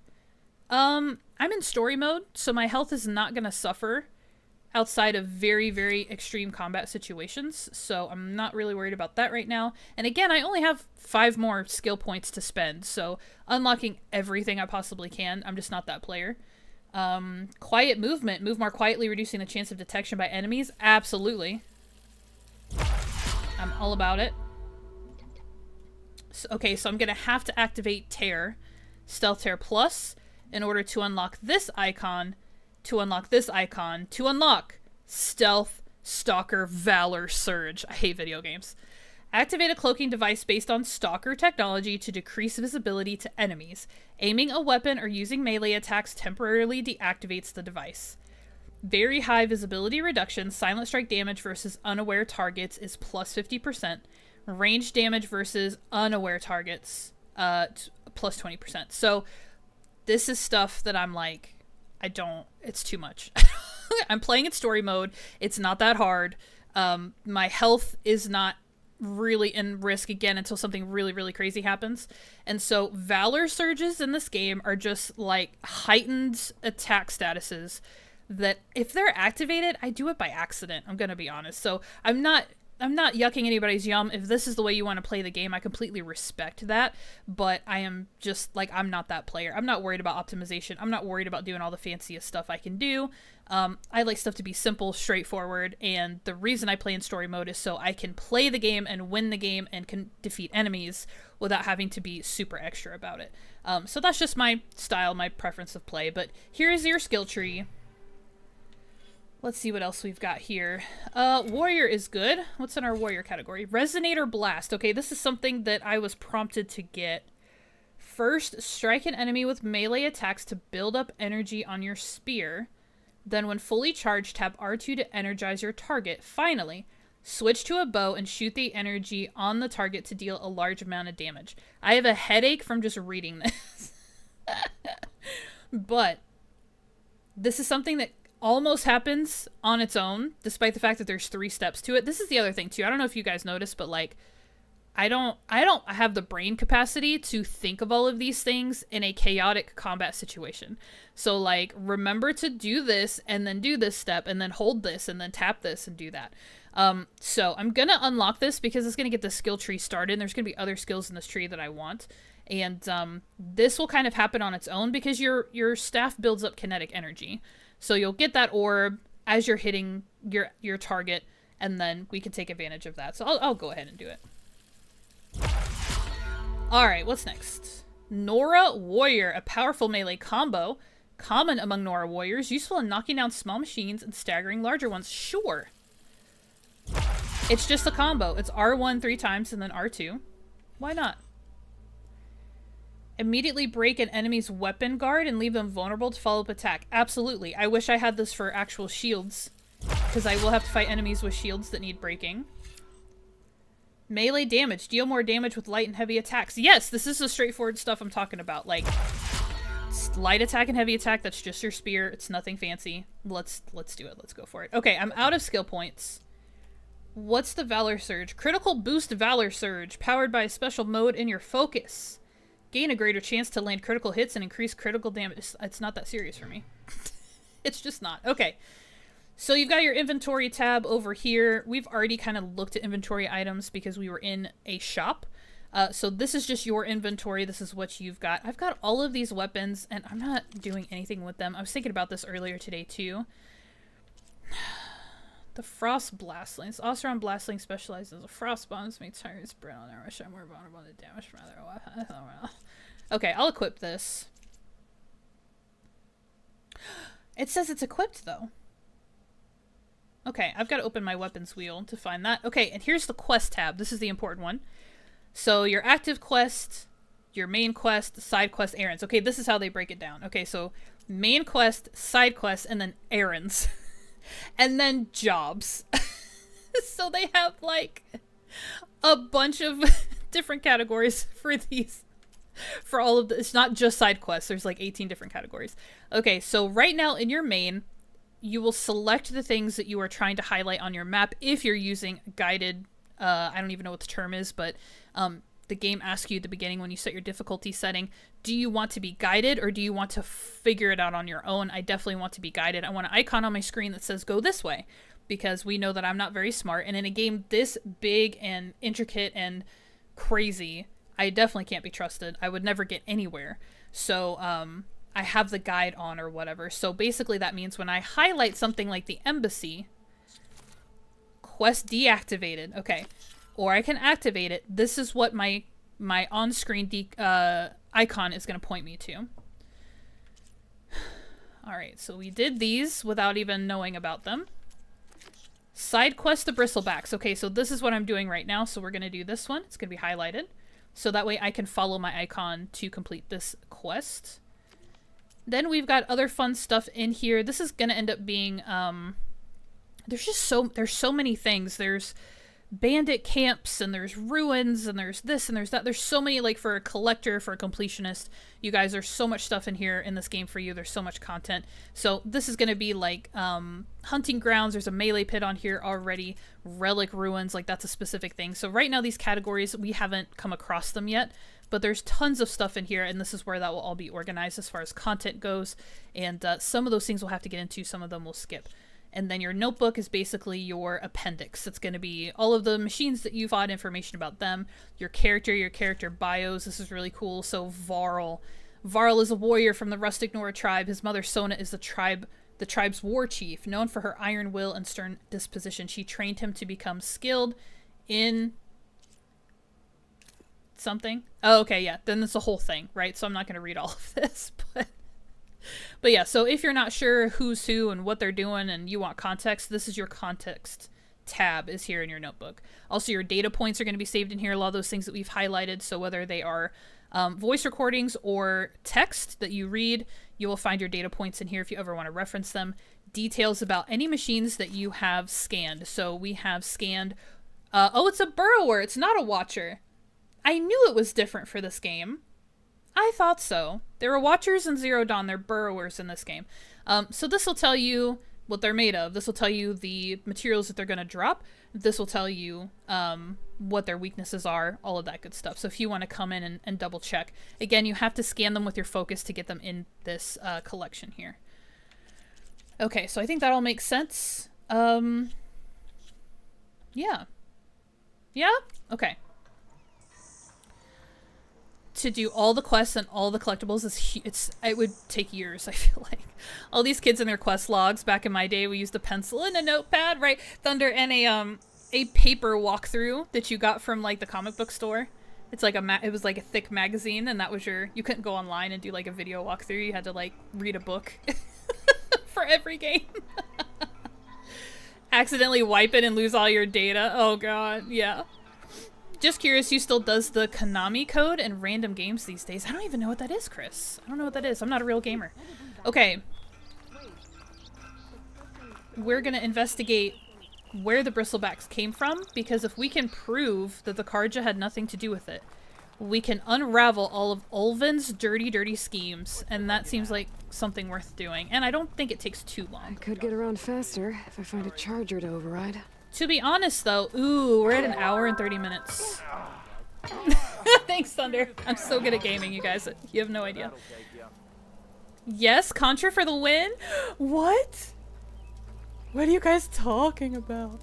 Just to see what happens. I don't know what you guys are talking about, but I'm so happy that you guys have each other. I'm trying to think. We're at 1 hour and a half of stream. The embassy is like 2 hours long. It's such a thing, so I have to are we doing bristlebacks or are we gonna do the embassy? Because I don't have time to do both, I don't think. What do we think? Votes in the chat. You guys tell me what you want to do. The bristlebacks, like Kerr said, is technically a side quest, and we can come back and do it later. Come on over here. Do you guys want the embassy to happen tonight? Give it a rest, would you? Tell me the truth. Tell me the truth. I won't be offended either way. I gotta get out of here, one way or another. How do I get out? How do I get out of this place? Someone find me a door. Embassy tonight, embassy on Monday. Bristlebacks tonight, bristlebacks later. I'm team embassy just to get the story moving. Okay. I respect it. Action or politics? Right. To be fair to Chris's point, the embassy is it's a movie. And it's a lot of talking. It's a whole lot of talking. It's great though. It's wonderful. It's just a lot. So you guys want more story or do you want more action? Look at my baby. Just sitting here waiting for me. Waiting for me. Hi. What are we gonna name him? I'm gonna name him Badger. This is Badger the Charger. My god, he has chainsaws for horns. That is terrifying. Good lord. Don't see many Nora out in these Good lord. And like most mounts in most RPGs these days, once you get them going on a trail, they will stick to it on their own. You can kind of let go. You don't necessarily have to steer. But as soon as the trail disappears, all hell will break loose and you've got to steer again. Honey Badger, don't give AF. I forgot about the Honey Badger. Oh, I need to watch that movie. I'm sorry, that video. It's not a movie, unfortunately. It's just a video. Okay, hold on. I need to stop because I'm headed towards... Stop. Stop? Stop. I'm hitting every button on my... Yeah. I'm headed towards the bristleback thing because that's what's highlighted. What are we doing, you guys? I've only gotten two votes. Actually, I've gotten 1 vote. There's 6 of you watching. Do I have to make a poll? Do I have to make an official poll? Can I do that really quickly? Not through here. Hey, I thought you'd left by now. Here we go. I got it. I got it. I'll make it easier for you. I'll make it easier. 1 question. Start poll. Do you guys want the embassy to happen tonight? We've got half an hour. I will commit, and here's something I'll sweeten the deal. I will commit to the embassy to get through the entire embassy tonight, even if we go over 2 hours. If you guys choose embassy, I won't stop in the middle of it. That's something I will add to the pot.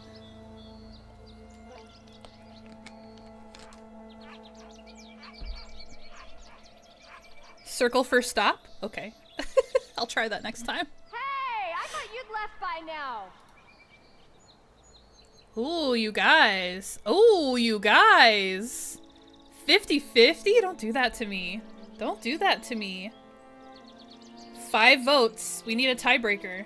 Someone who's watching needs to vote. Actually, 5 could work. 5 could work. It's Friday, no one needs sleep. I do have a 3-day weekend as well. I do. Okay, 6 votes, and the embassy wins. Thank you, guys. That's how I have to do it. You can't just do it by yourselves in the chat. Okay, embassy it is. That's not what I wanted to do. Let's go into my quests. Main, the embassy. Activated. No one needs sleep, but I have another appointment to get to in about 90 minutes. Okay. What is the sleep you speak of? Alright, where's Badger? Come here, buddy. Alright. Here we go. Oh, we're headed to Barren Light. We already sent Vladis there. Go! Charger? Do your job. I don't care if there's dudes on the road. Run them over. I think it's called a power nap. Axe, I wasn't gonna vote, but I can't let it die. Only place for a machine. Oh, this is a quarry? Okay, we're not worried about that. We're going this way. Axe, you're so funny. I am so tired all week long. I love the weekends. Or I can just sleep. Oh, there's more chargers here. There's a herd. There's a herd. And if I wasn't going so fast, they would absolutely attack me. But I'm going too fast for them. Look at all this. Oh! Axe the tiebreaker. Barren Light. Last part of the Sundom before the Forbidden West. Karja Horn. Maybe that means the embassy's starting soon. You guys hear the horn? It sounds so cool. Alright, Badger. I'll see you later, buddy. I'll see you later. Here we go. Alright, I should find whoever's in charge here. But first, I could resupply at my stash. Might be worth taking a look around, too. If your inventory is full, items you gather will go to your stash. You can retrieve items from your stash at settlements or shelters around the world. So if you are short on a certain, you're trying to craft something maybe at a workbench, you happen to be short of what you need, or maybe you're trying to craft ammo or something. If you go to a stash, you will probably have an overflow of the items you're looking for, so I would recommend checking your stash before you go hunting or material gathering out in the wilds, just because it may be here. So this massive thing, this is your stash chest. And so you'll see this at different places, but I'm not worried. Oh! That looks like he's had a few. He's had a few. I forgot about this. Oh my gosh, this is gonna be the rest of our lives. Okay, it's fine. I already committed to it. Alright, Aaron is here with Joruf. And he's getting wasted, because that's how Aaron handles his problems. No hate. Gentlemen. That's our cue. Bye. Taking the edge off? Oh, if the end of the world's coming, I don't be sober for it. Now let me guess. You're in a rush, right? So whatever you need, ask away.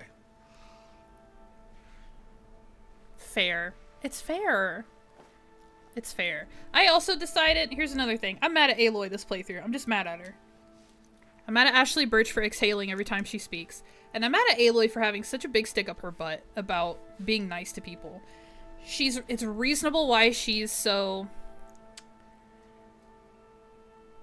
self-centered and avoidant. It makes sense. She was an outcast. She's not great at socialization, at having friends. I get that.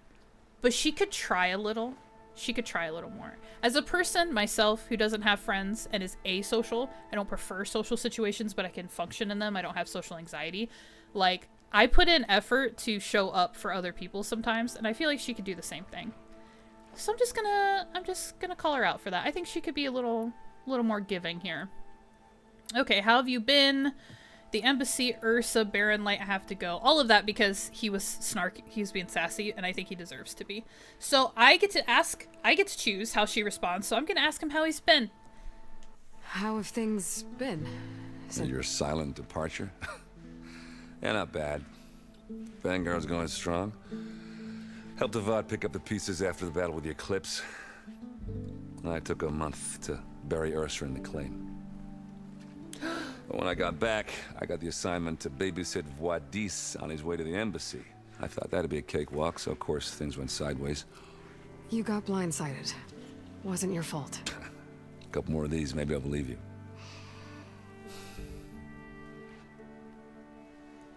The claim cursed? Is that the Oseram capital? The claim? Or is that an area as well? Aaron, you know, I always question if Faith is afraid of commitment in real life because of the commitment games have to ask for. Aaron's unrequited love for Aloy, poor guy. I know, everybody's in love with her. It's kind of annoying. Yeah, I would love to have a game character that when asked to do a quest, their response would be to directly look them in the eye and say, no, F that, and walk away, LOL. You can kind of do that in Hogwarts Legacy. You can be a jerk. You can be a Slytherin if you want. I can't, not even in a game, I can't pretend to be a jerk. It's so hard, but you can kind of do that. It could be the capital. I love Aaron. I'll take care of it. That's fine. That's fine. Yeah. Okay, so Ursa, he said, I took a month to bury Ursa in the claim. Ursa was his sister. In the previous game, we found her, but she was too far. She was too injured and she didn't survive. So we did find her. She had been taken and was missing, so we found her in the last game. It was one of the big main-ish side quests that we did, and that's who he's referencing. So I'm not going to ask him to elaborate on Ursa, because that story is over. I'm going to ask him about Baron Light. What do you know about this place? Well, nothing good. It's where the Carja dragged all the captives they took from the Forbidden West during the Red Raids. Lucky ones became slave labor. The rest were hauled off to the Sun Ring and Meridian. A sacrifice. You got it. Tanakh made sure to wreck the place before they chased the Carja out of the west. I can't say I blame them. And now Avad's paying the Osram to rebuild it. And no matter how much new stone they put up, it'll still be stained in blood.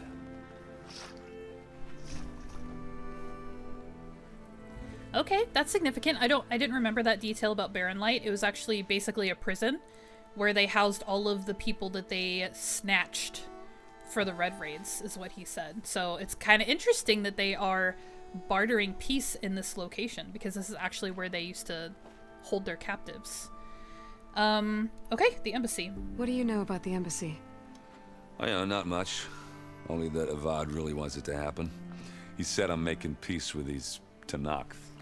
But from what I hear, they're not too big on the whole diplomacy thing. They do most of their talking with blades and arrows. Told you they were Klingons. So if you're heading their way, be prepared. Things might get ugly real fast. I'll keep that in mind.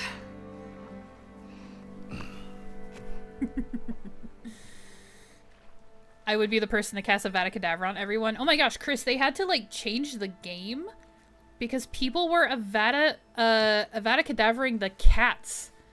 There's like a bunch of cats that just walk around, and I love them and I pet them and it's fun. But like a bunch of people were just killing them with the spell, so they had to change the game so people couldn't do it anymore. You're not the only one, Chris. I need to finish my arrogant butthead Gryffindor playthrough. Klingons, I love it. The Tanakh, they're Klingons. Like, the more we interact with them, the more I'm gonna be like, guys, they're Klingons. They're not interested in diplomacy. They don't want to join the Federation. They are a warrior, warlike, angry, combative. Just their whole identity is fighting. Yeah. Yes, to introduce Azkaban. Yes, Curse. They were Avada Kedavraing the cats. Can you imagine? Okay. I better get going. Right, I'll have to do complicated Aloy things. Maybe just don't disappear completely this time. No promises. Huh. I guess what I'm really trying to say is, if you ever do need me... I know where to find you. Hopefully sober next time. Don't count on it. Be careful out there, Aloy.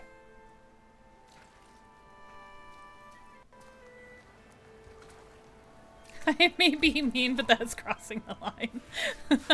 I'm glad you have a threshold, Chris. You're like, not the cats though. Yeah, Cursed, I will say, I don't love Aaron as much as you do, but he is also a very good dude, and he is even drunk. He could be just going off on her, and he's not, and he's trying to accept it, and that's a very grown-up thing to do. So I don't love Aaron as much as you do. I do think he's a bit of a big kid, which is why you like him. But I do respect that he does behave as an adult in a lot of situations. Okay, so I'm supposed to talk to this guy. Lighten up, Paiv. You've got a thick wall of stone between you and the Tanakh out there. Yes, sir. Why the long face, Mavas? Wish you were heading out there? No, sir. Look at these guys' armor. Don't worry. They look if the so Tanakh cool. were planning to invade, they'd have done so already. It's a little rooster-ish. If you say so, sir. What they've got going on their helmets, it's a little rooster-ish, but I actually think they look really cool. All right, Lawin. I like Lawin. He's cool. Let's talk to him. Are you in charge around here? Apologies, no. That would be Commander Nozar. I'm Lawan, his second in command. So, what brings Aloy of the Nora to Barren Light? I'm here for the embassy. I need it to happen so I can head west. And maybe now that Studious Wadis is here, we can finally get things underway. Yes, the Sun Priest. Walked in practically kicking and screaming behind his escort. Really seems to like his scrolls. But the embassy remains delayed. Commander Nozar has signaled our readiness, but the Tanakh marshals have yet to sound their horn. All right, fine. Let me through the gates then. I have my own business with them. I'm sure you do, but I'm afraid I can't. Commander's orders. Normally, the gates are open for any who dare to venture out. Asaram salvagers, a few especially brazen Karja, but no one's allowed in or out before an embassy. They'll reopen, once the Tanakh have left. That guy smiled. That's so funny. They're like, yeah, the Tanakh leaving, yay.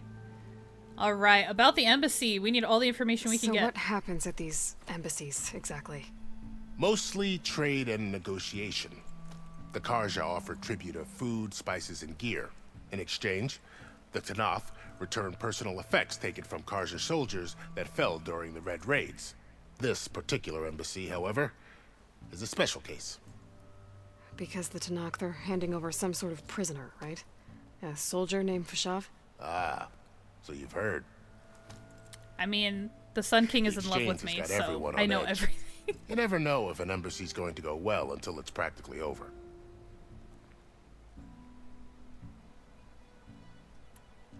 You said something about Tanakh marshals. Who are they? They're the tribe's elite warriors. Before every embassy, they arrive with a contingent of soldiers from each of their 3 clans. Then, during the proceedings, they negotiate on behalf of their leader. And by negotiate, I mean stare down our sun priest until they concede. Paiv over here came face to face with them for the first time at the last embassy. Came back drenched in his own sweat. Oh. It was hot that day, sir. It was hot. It was indeed. His laugh. That's so funny. Where is this Commander Nozar, then? If he's the one keeping the gates shut, I'll convince him to open them for me. I'll take you to him, but I have to warn you. The commander isn't one to break protocol, especially when he's already high-strung. We'll see about that. I'll just beat him into submission. Because I'm Aloy and This I way. don't care about There's a lot of anybody but activity myself. going on around here. The Tanakh tore down this place during the Red Raids. 2 years of labor, and we still have a long way to go. The work stoppage and Chainscrape nearly halted our rebuilding efforts. But I hear a certain Nora got them back to work. I was just helping out. Yes, well, I'm sure Ulvund was thrilled. You walk so slow. Yes, I'm ignoring what's going on in the corner because I think it's a side quest that I don't have to do. Stand aside, soldier. Sir?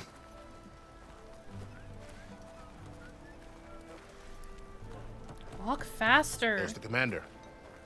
Better brace yourself. And good luck. Nozar isn't that bad. He's painting him tougher than he is. Why the Sun King believes we can have peace with these barbarians? How are we to hold an embassy with a tribe that can't even govern their own people? What more can you expect from barbarians? Oh, is this a different guy that I'm thinking of? Ah. Aloy, was it? Yes. The one who cleared the valley for you? That Aloy. We appreciate your service. At least we are ready for the embassy to begin. Didn't you just give the signal? Both sides must signal readiness. This is Until a different the Tanakh guy than I sound was their thinking of. horn, we wait. Yea, for as the first shall be... Shut up. Why the delay?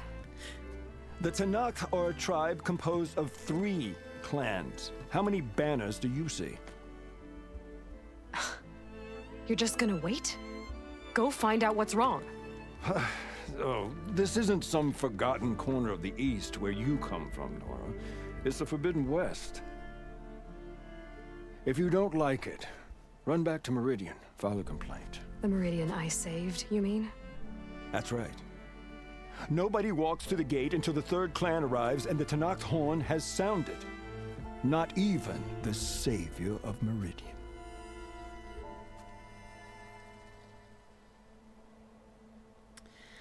Well,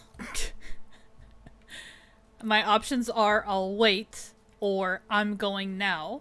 I guess I'm going now because I myself personally am in a bit of a hurry. So. Well, thanks, but I've waited long enough. It's time to go. Absolutely not. This embassy depends on diligent adherence to... She just You walks shall away. not! Keep telling yourself that. Someone approaching! On a machine! Oh. Oh, Nanigans.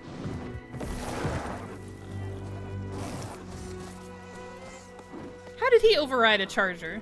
Must have been the same one. Open the gates, please. Do not let her through that gate! That is a direct order! Sorry, can't do it. Sir, it's the Savior! I don't care if it's the Dowager Queen My boy, Varl says. I don't know what to do. Hey, Varl. Hi, Aaron. What's happening? You know, the usual. Aloy wants something. People try to stand in her way. It's not gonna work. Oh, that's it. Arrest her. I'd like to see you try. Supporting fire? Yeah, I'm locked and loaded. Hey, Nozar! You stupid bastard. You think you got the authority to keep that door shut in the savior of Meridian's face? What do you think Sun King Avad is gonna do when he hears what you did? That's a good Promote point. you, huh? That's a good point. Let her through, boys. Saving the world. Forget something back in Meridian? Look, Varl. It doesn't matter. Made it just in time. Varl, be mad. She ditched you so hard. Oh, such good dudes. So this tribe that Murad told us about, the Tanakh, we need their permission to go west? Yeah, well, I figured it'd be nice if they weren't trying to kill me the whole time. But this embassy hasn't started yet. We're just gonna barge in? There's no more politics. No more delays. Oh well. Now at least you have some backup. I guess I do. We'll see how it goes. This is so stupid. Hold on, we're gonna pause. This is so stupid of her. This is so dumb. Oh, it's so stupid. I just have to say that before we keep going. Oh, she needs to chill. Mother. Look at them. The Klingons.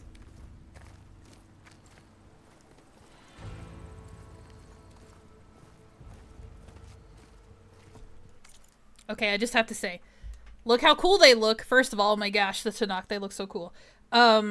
She's literally ruining all of Sun King Avad's efforts to broker peace with the Tanakh.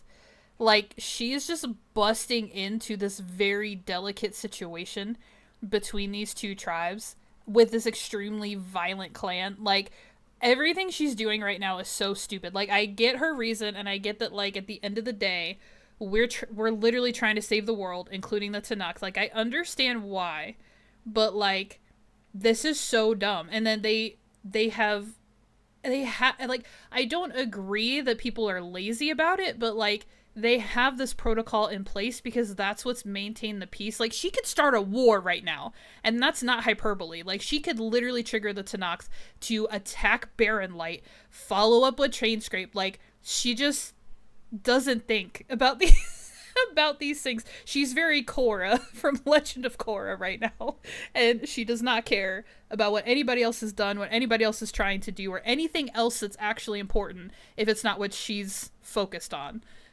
So I just have to vent that as well. I'm coming for Aloy this episode. I'm coming for her. It's ridiculous. She's not the sharpest tool in the shed, true, but at least she doesn't miss. She's lucky, that's it. She's so lucky. She's like a bull in a china shop. I know, but, like, it's sold to be really cool and powerful and all this. I'm just like, nah, like, she could have a minute to just consider. Like, she can still do what she feels like is right, but I wish she would take a minute to, like, consider what she's risking to, like, follow her stuff. But that's just me trying to bring therapy to the world, so this is just not what it is. Okay, and it's a game, so it's fine. Here we go. That is the line between East and West. Cross it and die. Hold Right. on now. Let's Right. take it easy. None may walk this valley until our signal sounds. Klingons. That was our accord with the Karja. I'm not Karja. I came here on my own to ask for rite of passage. But they opened the gate for you, did they not? What is the meaning of this violation? Why send a child? Do they want to parley or not? The Karja can't be trusted. This is no. Forget the Karja. This has nothing to do with them. I need to go west to save lives. Maybe even yours. The only lives you can save are your own. By turning back. Now. Hold! She's telling the truth about one thing. She's not Karja. She's a Nora from the Savage East. And if she seeks to save lives, should we not listen? Let me speak to her. One last favor for a fellow marshal before he's taken away.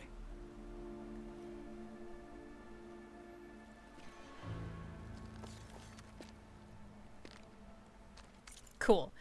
Why isn't she asking where are the flags? Because she doesn't give a rat's ass about the peace talks. She only cares about getting to silence in the Forbidden West. The only reason she even mentioned the flags was because that's what Nozar said the holdup was. So she's like, why don't you find out where everybody else is? Like, she does not care. She does, and that's like what I'm complaining about, is like she's just purely, and this is consistent with the character too. She's always been a one trick pony. She's got one focus. In the first game it was, where did I come from and who was my mother? And that's the only thing she cared about for the longest time. And now she's like, I've got to find a backup of Gaia for good reason. I'm not saying there aren't good reasons. I'm just annoyed with her today. So I'm just being honest. That's why she isn't asking, because she doesn't care about anyone but herself. Okay.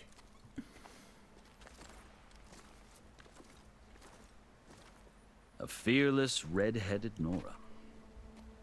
You must be the so-called savior of Meridian. Just Aloy. I am unyielding Fashav, once of the Karja High Command, last of the army of the Setting Sun. You're Fashav. Avad gave me a message for you. That he waits for you in Meridian, where you belong. Avad always was polite. Well, now I'm even more curious about you knowing that you have the confidence of the Sun King. But I got more than that. Such an association with the Karja could work against you here, as it often has with me. As you can see, tensions are high. This embassy is a delicate affair. That's what I'm saying. They're about to return me to the Sundom, a gesture that might help soothe painful grievances. And now you arrive, unheralded. I'm not here to cause trouble. I just need to go west. So you say. I might be able to help, but I need to know why. Along with some assurance that I won't regret it. Alright, here we go. I do love that comment too, Chris. Yeah. Who needs flags? I need to go west. Okay, so guys, do you remember we referenced Fashav, this guy right here. We referenced him in the first episode of the playthrough. This is Sun King Avad's cousin, and he was involved in the Red Raids. However, he actually came with the raiders to try and temper the violence. So we're not really sure what all the details are about the backstory there, but basically Fashav is a good dude. He's actually related to the Sun King, and he was captured by the Tenakth when they raided over here, right? And now he is a marshal of the Tenakth. So this guy has a really cool story. We're going to hear a bit about it. And he's going to explain a little bit of Tenakth culture to us, which we need to know at this point, moving forward, trying to get into the west. So Fashav, cool dude, been referenced that he was going to be exchanged. So this embassy, we were going to exchange. The Karja were going to give, like, I don't know if it was resources or materials, basically. And then the Tenakth were going to exchange Fashav, who is Karja, to return to the Sundom. So this was like an exchange. It was like a peace exchange of valuables, basically. So Fashav is here to actually return to the Sundom. He's been with the Tenakth for 5 years. So that's his backstory. He was captured, and he's going to tell us how he became a marshal and what his story is. So he's a very cool dude. I like his half and half with his ink. Same. He's a handsome fella.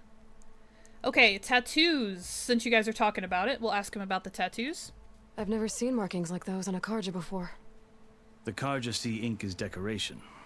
For the Tenakth, it is much more. A litany of deeds. A record of vanquished enemies. Looks like you've vanquished quite a few. I've fought my share of battles. But I feel that my life, like my markings, is only half complete. This side shows my martial deeds. Before I die, I'd like to see the other half marked with the laurels of peace. How did you come to be among the Tenakth? It's quite a story, but not a quick one. Though I suppose neither of us is going anywhere before the embassy begins. Are you sure you want to hear it? I like how the game is like, are you sure? I guess we have time. Very well. I marched with Sun King Jiran's raiders when they came west, hoping to moderate their worst impulses. I failed, of course. They committed unspeakable atrocities, stirring the Tenakth into action. When the clans overran our forward encampment at Cinnabar Sands, I stayed behind to help the last stragglers evacuate, and was taken prisoner. I didn't make it easy for my captors, mind you. And they paid me back in kind on the journey to their capital. I lost so much blood on the way that I was white as a corpse when they threw me before Chief Hekaro. I thought I was dead for sure, so I resorted to desperate measures. That's enough for now. Yeah, for real. For real, Chris, it's like, wait, but like, are you sure? Because it's a long story. I just love his story. I think it's really dope. And for reasons I will not tell you because I won't spoil things, I want to give Fashav his moment here. So when you met the Tenakth chief, you did something desperate. I'd kept my ears open as the Tenakth dragged me along, and I heard mutterings about a kind of trial by combat that they revere. So, when they flung me at Hekaro's feet, I demanded this right, called the Kulrut, thinking that by winning I could request a boon, my life or even my freedom. The other Tenakth howled, but Hekaro stared them down, and then his gaze fell upon me. Evidently, he appreciated my ingenuity. He allowed me to participate in the Kulrut. Little did I know what I was in for. So the Kulrut is actually something that we're gonna hear about a lot moving forward, so it's worth understanding what that is. And yes, I'm just justifying. Plus it means when Fashav is talking, the Aloy isn't. Imagine if Aloy had to talk this much. I feel like she would pass, she would hyperventilate, because she's not inhaling, she's only exhaling. Yeah, I am. It is. Maybe it's a bit of a silent protest on my end of just like, you know what, Aloy, you just wait. Shut up and wait. That's how I'll accept that. I'll accept that. You said the Kulrut is a Tenakth trial by combat. Yes. But it is no ordinary trial. It doesn't pit men against each other, at least not directly. Instead, the combatants fight machines in a great arena, and only the strongest survive. Believe me, it is no easy thing to stare down a charging machine while hundreds around you scream for blood. I know more about that than you might think. Do you? Well, then you have my respect. Like you, I lived through it to claim my prize. I had hopes for freedom, but well, that wasn't on offer. Only service to the chief. You wound up serving the Tenakth chief. The winners of the Kulrut must serve the chief as his marshals. You mentioned that word before. What does it mean? Well, the word itself refers to a kind of protective spirit from the ancient past. In practice, marshals are Hekaro's roving lawgivers, part magistrate, part judge, part executioner. I won my place among their ranks and served as honor demanded, but many Tenakth still spat on the ground when I walked by. But they did, until I started forcing them to the ground to grind their faces in it. I guess that's one way to deal with it. As you may have noticed, Don't you dare, violence is Aloy. the native tongue of the Tenakth. To survive, one must master it. The truth is, though, the Karja speak it too. More than they should. I can't blame the Tenakth for hating them.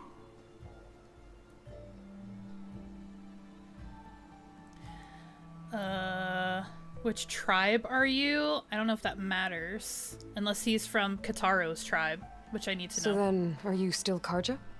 Part of me, yes. Always. Yet there is much to admire about the Tenakth. Especially their chief. I've heard stories about what it was like before his reign. 3 clans always at war, constantly slitting each other's throats. Hekaro and the marshals have crafted a delicate peace. And now he looks to the future. Who knows? Maybe that future will include cooperation with the Karja. Okay. I'm doubtful. I'm gonna keep going. Yeah, I know the NPCs that are just standing there. The Karja talk about Hikaru as if he's a monster. The Karja feel compelled to demonize him if only because he swept them from the field. It is true that he is fearsome. When I was first taken before him, I thought he would flay me alive. But he is no bloodthirsty tyrant like the Mad Sun King was. I think that if you were fortunate enough to meet him, as I was, you would find that he only wants the best for his people. I hope you do speak to him. I'm sure you'd interest him. So, that's my story. You're the first Easterner to hear it, but not the last. The Karja need to know what I have learned. Yeah. The way you talk about the Tanakh is a lot different than how they do. Right? Context. Totally worth it. Are you glad to be going back to Meridian? Oh, I'll admit that I wouldn't mind sleeping in a feather bed or sipping wine from the southern vineyards. But I have another goal in mind. As someone who knows the Tanakh and the Karja, I'm in a unique position to advocate for both. If Sun King Avad is amenable, my hope is to establish a lasting peace. The Tanakh don't seem that peaceful. They're not, as a rule. But these are difficult times. Chief Hikaru knows that survival often requires change, even if that change means putting aside centuries of war. All right. Good job, guys. You made it through. You asked why I need rite of passage. I'll tell you, but you won't like my answer. 6 months ago, the world almost ended in Meridian. That threat still exists. It's getting worse every day, much worse. Calling down storms, poisoning the water, enraging the machines. The source of it all has gone west, and I'm the only one who can stop it. I've seen the signs. And I've heard tales of incredible occurrences in Meridian, an army of demons vanquished by a red-haired champion.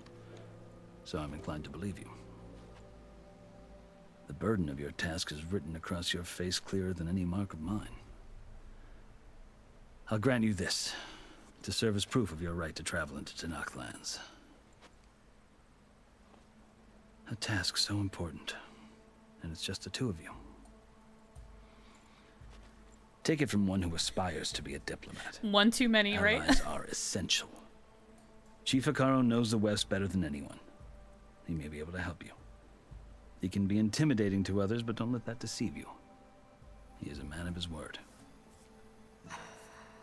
Maybe. If I need him. Your choice. You can find him at his palace, past the mountains to the southwest. Tell him I sent you, and he'll listen to Look! The Sky Clan's banner!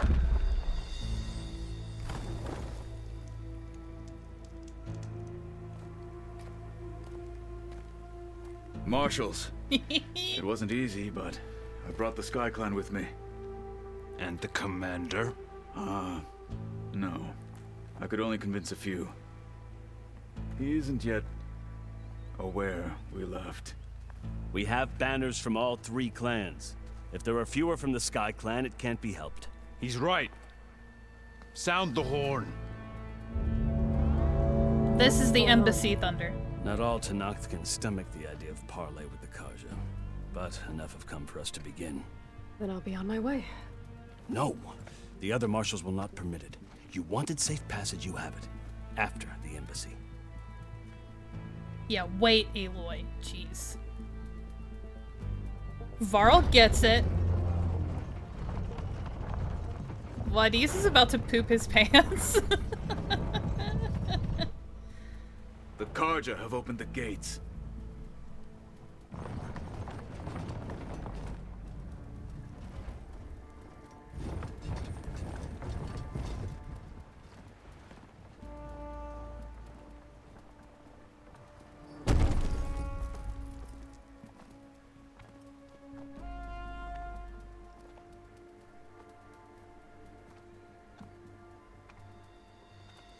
As the sun rises over a land at war, so too can it set over a land at peace. Today is such... Hear me, marshals! You who claim to be Tanakh! Here we go. Regala. Chief Akaro's biggest mistake. A rival whom he should have killed. You have forgotten that our people were born in blood. The blood of the Karja. Instead, you pledge your spears to a chief who conspires with the enemy. Akaro has betrayed us! The embassy is proof! And all of you marshals are his accomplices! For this, I condemn you to death! You'll need more than toothless threats to intimidate us. Exile. Oh, shenanigans.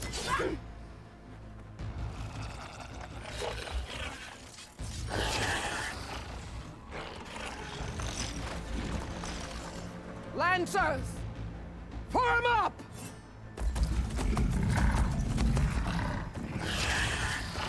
Oh, for heaven's sake. They're riding machines. Where'd they learn to do that? Silence. I was gonna say, one guess. Vashav, come with us now, or not at all. Archer! That's the trade. Light them up!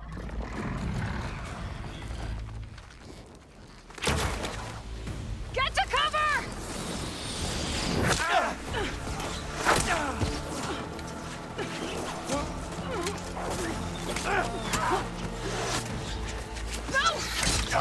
No thunder, settle down. She did not say Cylons. Calm yourself. Archers! Keep them back!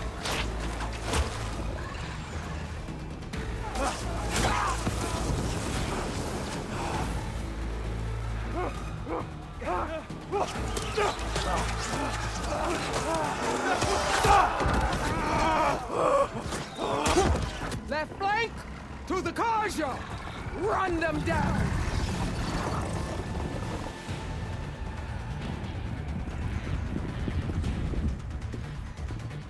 Poor Varl. He's like, why did I follow her?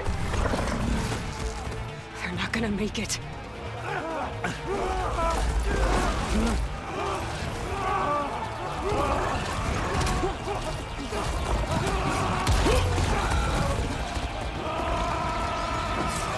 Open the gates!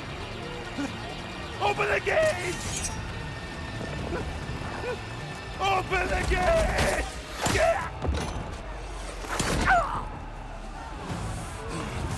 Karja! Stand your ground! Fire at will! About time you guys helped. I don't have a shot! Ooh, good shot.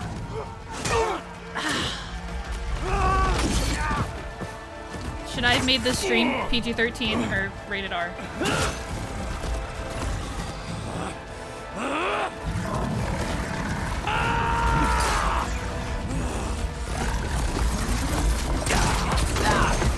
Nice.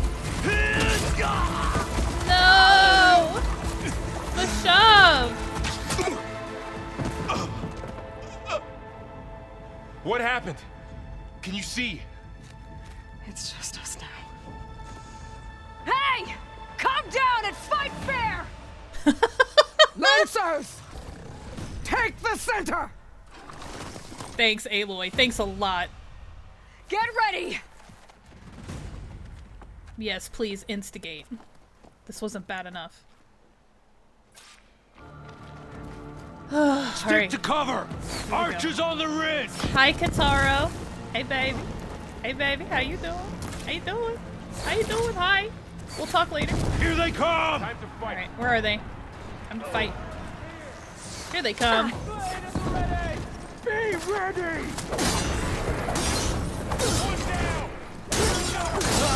You'll suffer Get for them that! both.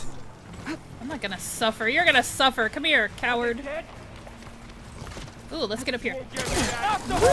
Oh, they destroyed my... That was so rude. I was gonna use that. While they're missing their armor. Come on. Bring it. Oh, don't bring it that hard. Another one falls! Come on.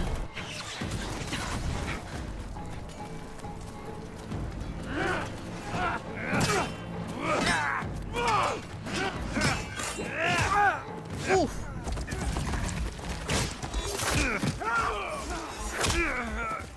Oh, Boromir. Oh! See?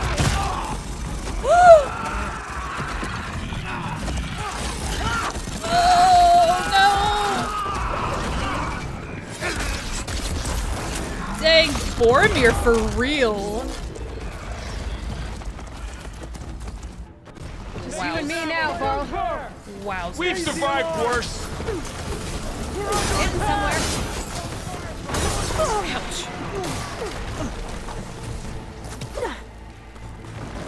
Attack! I'll have her head. You will not have my head. No, you won't. Oh, ouch. Yeah, so in this scenario, I am keeping an eye on my HP. I'm not taking it for granted. And the reason I continue to hack at them is because you have to make sure you kill the rider too. Or they'll get up and fight you. Enough!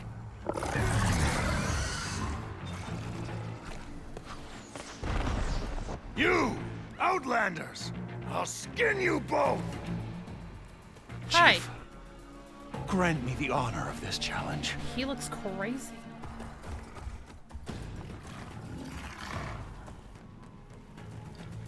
Granted. Yes, Aloy, look confused. Hi.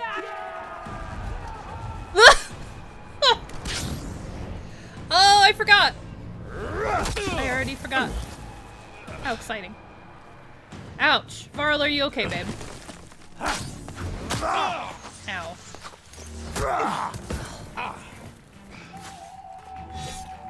How nice of him to not kill him. I've never seen a shield like that. Better scan it. Or I can just hit him really hard. There! Now's my chance. Yep. Oh, he's behind a machine. That's cheating. Get over. Ah! Ooh, Harry. What? I'm not scared of you. Oh! What was that? What was that? Excuse me. Did you threaten me? Also, did you beat up my best friend? Where's Varl?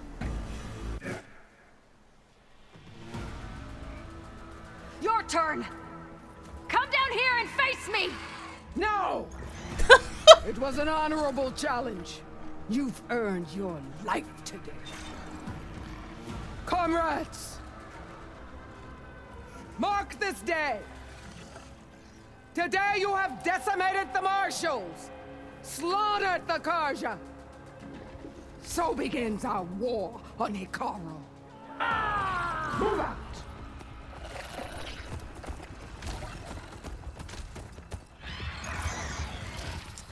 Regala.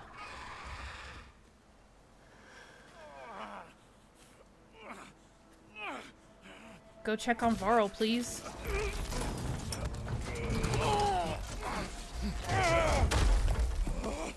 Oh. Get him to the camp. Now. You gonna make it? You're going on without me, aren't you?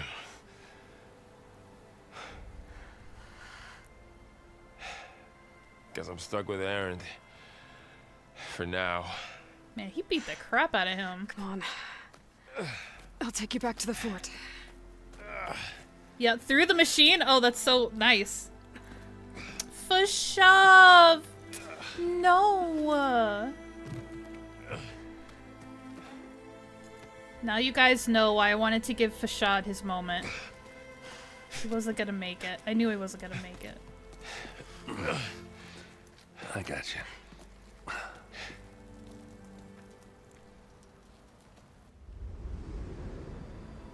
Ooh, a little time lapse. Oh, yes. Time jump. All the best stories have them. Oh, these guys.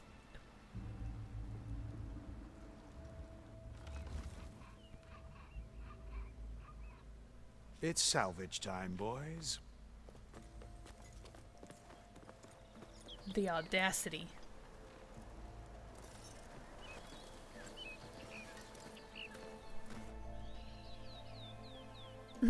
She's like, carry on, as you were.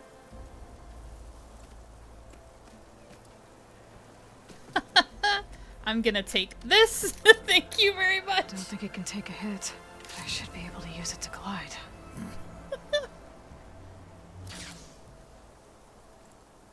Lawin, what's up, bruh? Words for me? Aloy. We're still trying to sort out this mess. Seems like the Tenakth have a civil war in their hands. That sounds about right. The marshals weren't expecting Regalla to attack. And the entire Karja delegation was slain. Nozar, Voidis, Vashav. A massacre. What will you do now? I have to head west. Hopefully this rite of passage is still good. For what I'm after, I'll cross all of Tenakth territory if I have to. Then you have a long road ahead of you. Darn tootin'. This is only the threshold of the Forbidden West. The Tenakth's true domain lies over the mountains that border Plainsong, home of the Utaru tribe. This isn't Tenakth territory? All that out there? That's no man's land. It was supposed to be neutral ground, though obviously this Regalla ignored that. Her rebels approached from the north. With all those machines they were riding, they must have made camp up that way. The rebels were riding bristlebacks. And there were bristlebacks in the Daunt. Are you saying the rebels let them into the Daunt? How would that even be possible? I don't know. But it's worth looking into. While you're at it, there were a number of Karja and Oseram who went out there before the gates were shut for the embassy. Maybe you could check in on them. See if they're all right. I can keep an eye out. Is there a tall neck somewhere nearby? A tall neck? There's that one, over there, near the Utaru border. But why? It's hard to explain. It'll help me get the lay of the land. If you say so. Literally. Is there anything else I can tell you before you go? Oh my gosh. So much conversation. We just had a huge conversation. Is that your side gig now? Harvesting the kidneys of your enemies? Physics, I know, right? Let's just walk through the machine. It doesn't exist. It's all in our imagination. There is no spoon. Oh, I guess this guy is now in charge. He was second in command. And Nozar didn't make it out, he said. So yeah. Maybe he's in league with Regalla. He's not. I'm gonna smash those rumors. No, Lawin is legit. We're a fan. Yes, the Assassin's Creed gameplay. Nozar and Voidis are dead. I don't care about them. They were both jerks. Regalla is a problem. By the way, you guys, I have to say this every time I play the game. Regalla is voice acted by Angela Bassett, which is why she sounds so dope. And evil. Gotta love Angela Bassett. Fashav, I don't even want to talk about. I mean, he's my dude. Like, Fashav was the dude. He was the best dude, and they just killed him, and it sucked. And he, like, fought back and, like, rallied the troops and all that stuff for the Karja. It just wasn't enough. The Karja response is a decent question. What will the Karja do now that the Tenakth attacked in this way, or Regalla attacked in this way? Do you think the Karja will take action against Regalla? Seems like you'd have common ground with the Tenakth.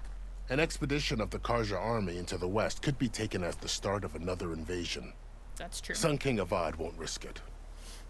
That said, we can't allow ourselves to be caught unaware by an attack like that again.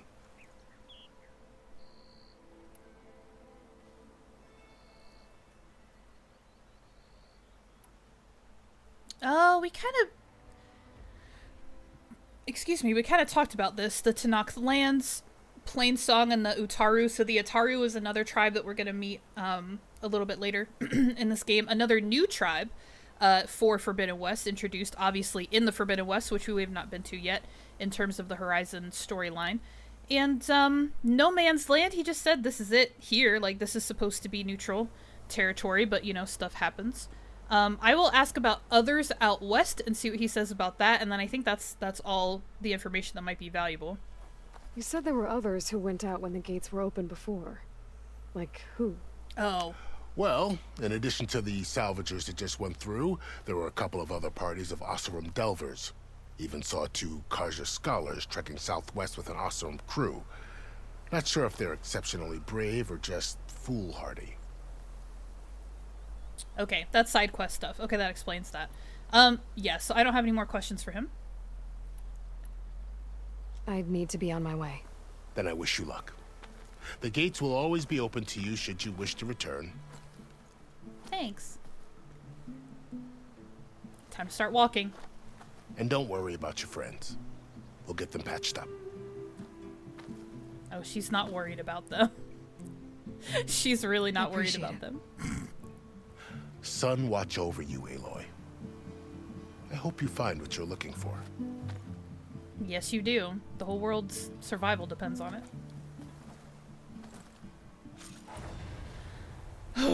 You have unused coils and weaves. Use them to modify your weapons and outfits. I don't want to just yet. I want to harvest all of these machines.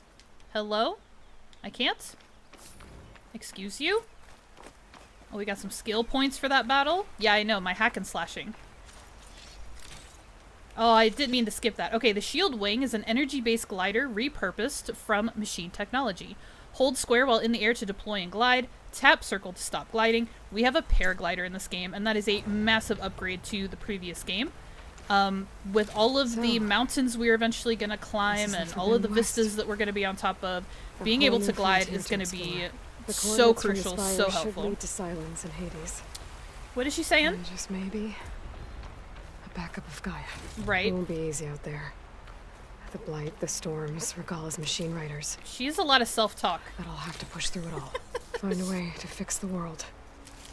She has a lot to say to herself. Picking up all the goodies. Might as well. You definitely want your machine parts as you can get. Crafting more arrows and all that good stuff. Machines under her command. There's only one other person who has that kind of knowledge. Silence. But what's his angle? Why help to knock the rebels? We may never know. So she is surmising what awaits us in the Forbidden West. She's also thinking about how the heck did Regala have machines under her thrall overridden. And just like she said in the battle when Varl asked about it, she just said silence. Silence is the only other person who knows how to override machines. So now her question is, why is Silence helping Regala basically start a civil war amongst the Tenakth between the different clans? So that's all she said. And then she also was like, hey, here we go. Time to go find a backup, but we've got to find Silence because we need a backup of Gaia. So just reminding everybody of what our mission actually is. And that, of course, we're going to be engaging in all of this stuff and experiencing different things as we go. But yeah, I wish I could fix one of these chargers and ride it. We're just gonna have to walk a little bit. That's why she looks vaguely familiar to me too. Yes, that is something that this game does, and I've talked about before. The voice actor, except for Ashley Birch, who plays Aloy, all of the characters are actually modeled after their voice actors. So Varl actually looks exactly like his voice actor. Erend, I think. Regala obviously is reminiscent of Angela Bassett. There's a lot of different people that look like there's characters we haven't met yet, so I don't want to talk about them in detail or give their names yet, but a lot of the characters we meet in this game just look exactly like their voice actors. I will say too, how do they pronounce it? Haruko? Haruko? The like overall chief of the Tenakth? Haruko? I can't remember. He looks exactly like his voice actor too. Okay, I guess I picked up a trap. Vertical shock traps are now available to craft and place. These special traps can damage flying targets as well as enemies on the ground and will stun vulnerable targets with shock damage. If they can help me with aerial targets, I might actually look into that. A save point. Look how considerate they are. Here's the save point for you. And we'll just take a look. We'll just take a little gander. All that red stuff down there, that's the blight. That's the disease that is taking over the natural environments. Oh my gosh, look at this. This is so gorgeous. The Forbidden West, everybody. California waits. California dreamin'. Jump and test your glider? You want me to skip all of the stuff that's nearby? You don't want me to pick up everything? Aaron's just going through his Merv Hughes phase. I don't know who Merv Hughes is. I'm so sorry. Just imagine if it was all AI. Oh, I don't want to. Aaron is the same, but without the mutton chops. Yeah. Hold on. Oh my god, that's why she's glider is the best. Just deep breathing to herself. Yeah. Well, it would delay Aloy in getting to silence, so that's a good reason. I forgot what I said already. I'm sorry. Merv Hughes was an Australian cricketer. That's why I have never seen nor heard of them. I mean, if you guys really want me to, I'm trying to see if there's any. I guess I wouldn't be able to see from here.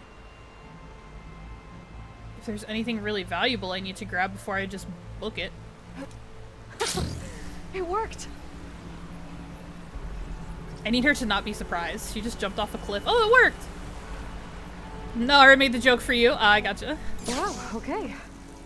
Guess I can leap off just about any cliff now.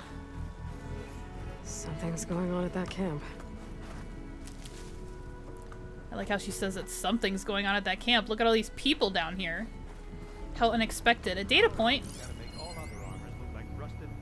A hastily written report written in rough glyphs. Glyphs is just letters. I don't know why they call it glyphs.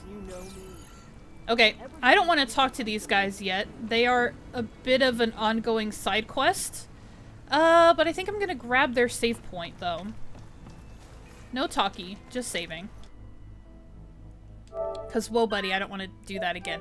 Yeah, so that's why, for those of us who know, we were like, the embassy is forever. It takes forever. It's a commitment to get through the embassy part of the game. It's very long. Lots and lots of dialogue. Lots and lots of conversations. Some tough competition out there. All of that good stuff. Okay, so we will end it here, and we will continue our journey through getting to the Forbidden West.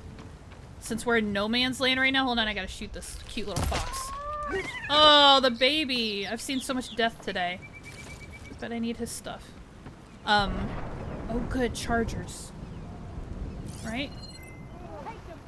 Good time to pull out shock ammo. Oh, what's happening? I hear fight. I hear fighting. You guys hear it? Do you guys hear people? Being like, oh no! Ouch! I hear them. I don't know where they are though. Is that a thunderstorm? You guys hear that? Is that thunder? Storms are a thing. Oh yeah, look at it. Look at that. It looks like a tornado. That's what we call a... Oh, what do they call them? What do they call them? Funnel clouds? Ooh! Used to see storms that big. Or red lightning, for that matter. Never used to see storms that big or red lightning. Take note, everybody. Take note. It's a vortex. It's a black hole. It's me up there. Thunder, stop. Settle down. I'm sorry there's no Cylons in this game. I'm sorry, Cylons. Not Cylons. You've got Cylons. You don't have Cylons. That's a hurricane? I thought hurricanes can only happen over water. Stirring my coffee. It's kind of soothing. I know Kirsten and I like storms. It's kind of soothing. I like it. All right, you guys, we're gonna wrap it up. Yeah, the story mode, in story mode, the embassy isn't too bad. Right, that battle could just go for days. Hurricanes are over the land, I thought? I thought hurricanes were over water and tornadoes were over land. Chris also likes storms, but I don't know. I don't know. Maybe it's a hurricane. I don't think it's a hurricane. I don't know. I didn't go to college, so it could be anything. It could be anything. But yeah, okay, let's wrap it up. I just saved. That's not what I wanted to do. Okay, we'll do that, and then we'll do this. Yeah, she's a pro. She's a pro. The bad dude, yes. Not Cylons, Silens. Also not Silence. Silence. You guys know. You guys know what's up. Oh my gosh, an hour and a half. I'm sorry, 2.5 hours. I wish it was an hour and a half. Oh. Happy Friday, everybody. Happy Friday. A little bit of a longer stream. Got through the embassy. There's a really interesting storyline back at the fort that we didn't engage with. There's also the bristlebacks from Chainscrape that we didn't engage with, but you know what? It's gonna be okay. We've got plenty to talk about, plenty to do, and plenty to work on moving forward. Thank you for the stream. You guys are so welcome. Thank you for being here. I'm excited that we're properly on our journey now. Yeah, this is officially further than we got when we started our Forbidden West playthrough for Valencia Gaming, my old channel. So yeah, we're breaking new grounds. If I take one more step, it'll be the furthest from home I've ever been. May I make a game recommendation? Absolutely, as long as I'm allowed to turn it down. Those are the rules. You can suggest anything. I don't have to play it though. And you can't be mad. Those are the only rules. Yeah, we're gonna go on. Mass Effect. That's an interesting suggestion. You know what? I'll look at it. I won't say no out of turn. I'll look at it and I'll figure it out. I'll think about it. Yeah. Okay, cool beans. Well, thank you guys. No Mass Effect, says Aura. Thank you guys for hanging out in the live. I'm so distracted on the live chat. Thank you guys for being here. So Curse has been here, Thunder, Chris, Aura, Axebeard popped in for a while. I'm trying to think if anybody else popped in to say hello. But thank you guys for hanging out in the live chat, for hanging out with me, for chatting and talking amongst yourselves when I'm busy, and talking to me and being a part of the game and being engaged. It's so fun to have an active live chat. You guys are the best. Thank you for being here. And thank you to the VOD watchers. If you guys have made it all the way through 2.5 hours of gameplay, I appreciate you. And if you enjoyed the stream, please slap that like button. And if you think you're going to come back for more of the playthrough, go ahead and slap that sub button too, because you will get and tap that notification bell. Just do it all. Just do it, total package. I believe in you. You can handle it. And then you'll get notified when I go live next time. So I suggest everybody just jump on the bandwagon and let's just go and let's keep having a chaotic good time with it. And I appreciate you guys for doing so. Chris says you did both, and I appreciate it. You gotta like some sci-fi. Gotta like some sci-fi. I do like sci-fi. But yeah, so I'm gonna take off. Happy weekend, you guys, for Kathleen's. Oh yeah, Kathleen was here. I didn't shout her out. Kathleen was here today too. Thank you. Has a whole week off. Kirst has a long weekend.